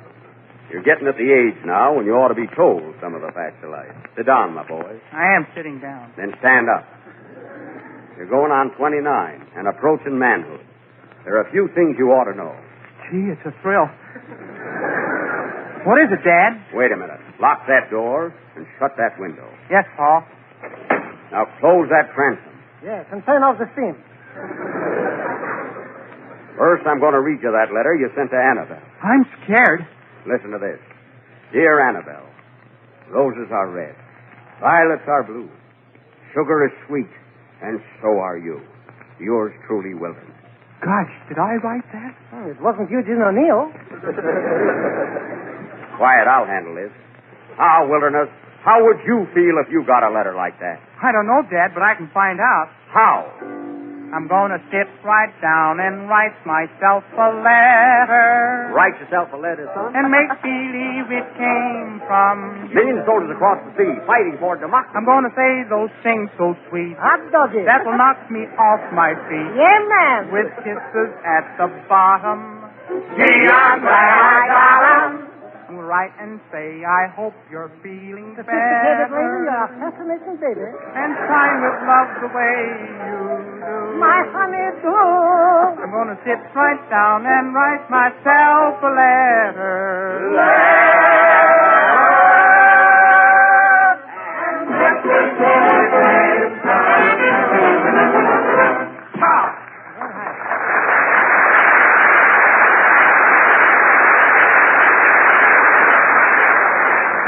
Now, son, and now I'm going to tell you the facts of life. Well, don't tell him already. He's getting older. Listen, my boy, it's like this. I can't go through with this. I got cold feet. All right, I'll turn on the steam again. You better tell him, Ferncliff. All right, I'll do the honors. Will the nuts, my lady boy? There's only one way to win a woman, quote. Always give them the cold soda, unquote. You see? Quote, never show them that you love them, unquote. Are you listening? Quote. Stop. Your uncle is wrong, my boy. There's only one way to win a woman. Show her that you admire her, cherish her, go to see her, and make love to her. Stop it. I can't listen to such a tamaraj there. You're wrong. I'm right. You're wrong. I'm right. You're wrong, and I'm leaving. Pay no attention to your uncle, son. You listen to me. Tell me more, Father. A woman needs love, affection, and caressing. I may be wrong about Annabelle, but if she's the girl of your dreams, go to her, my son. Go to her. But I fear it's too late, Father. She can't see me from a hole in the wall. Well, there is a resemblance. But I'll fix it. I'll call her up on the telephone. What's her number, Wilderness? Bruce, 333.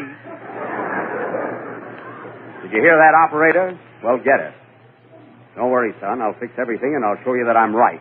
I'm always right. All a woman needs is love and affection. Hello? Hello, is this Annabelle Simpson's house? Hello, stranger. What, you? Who else? I can't understand this. What have you got to say for yourself? Only one thing. You were right. Play, Johnny.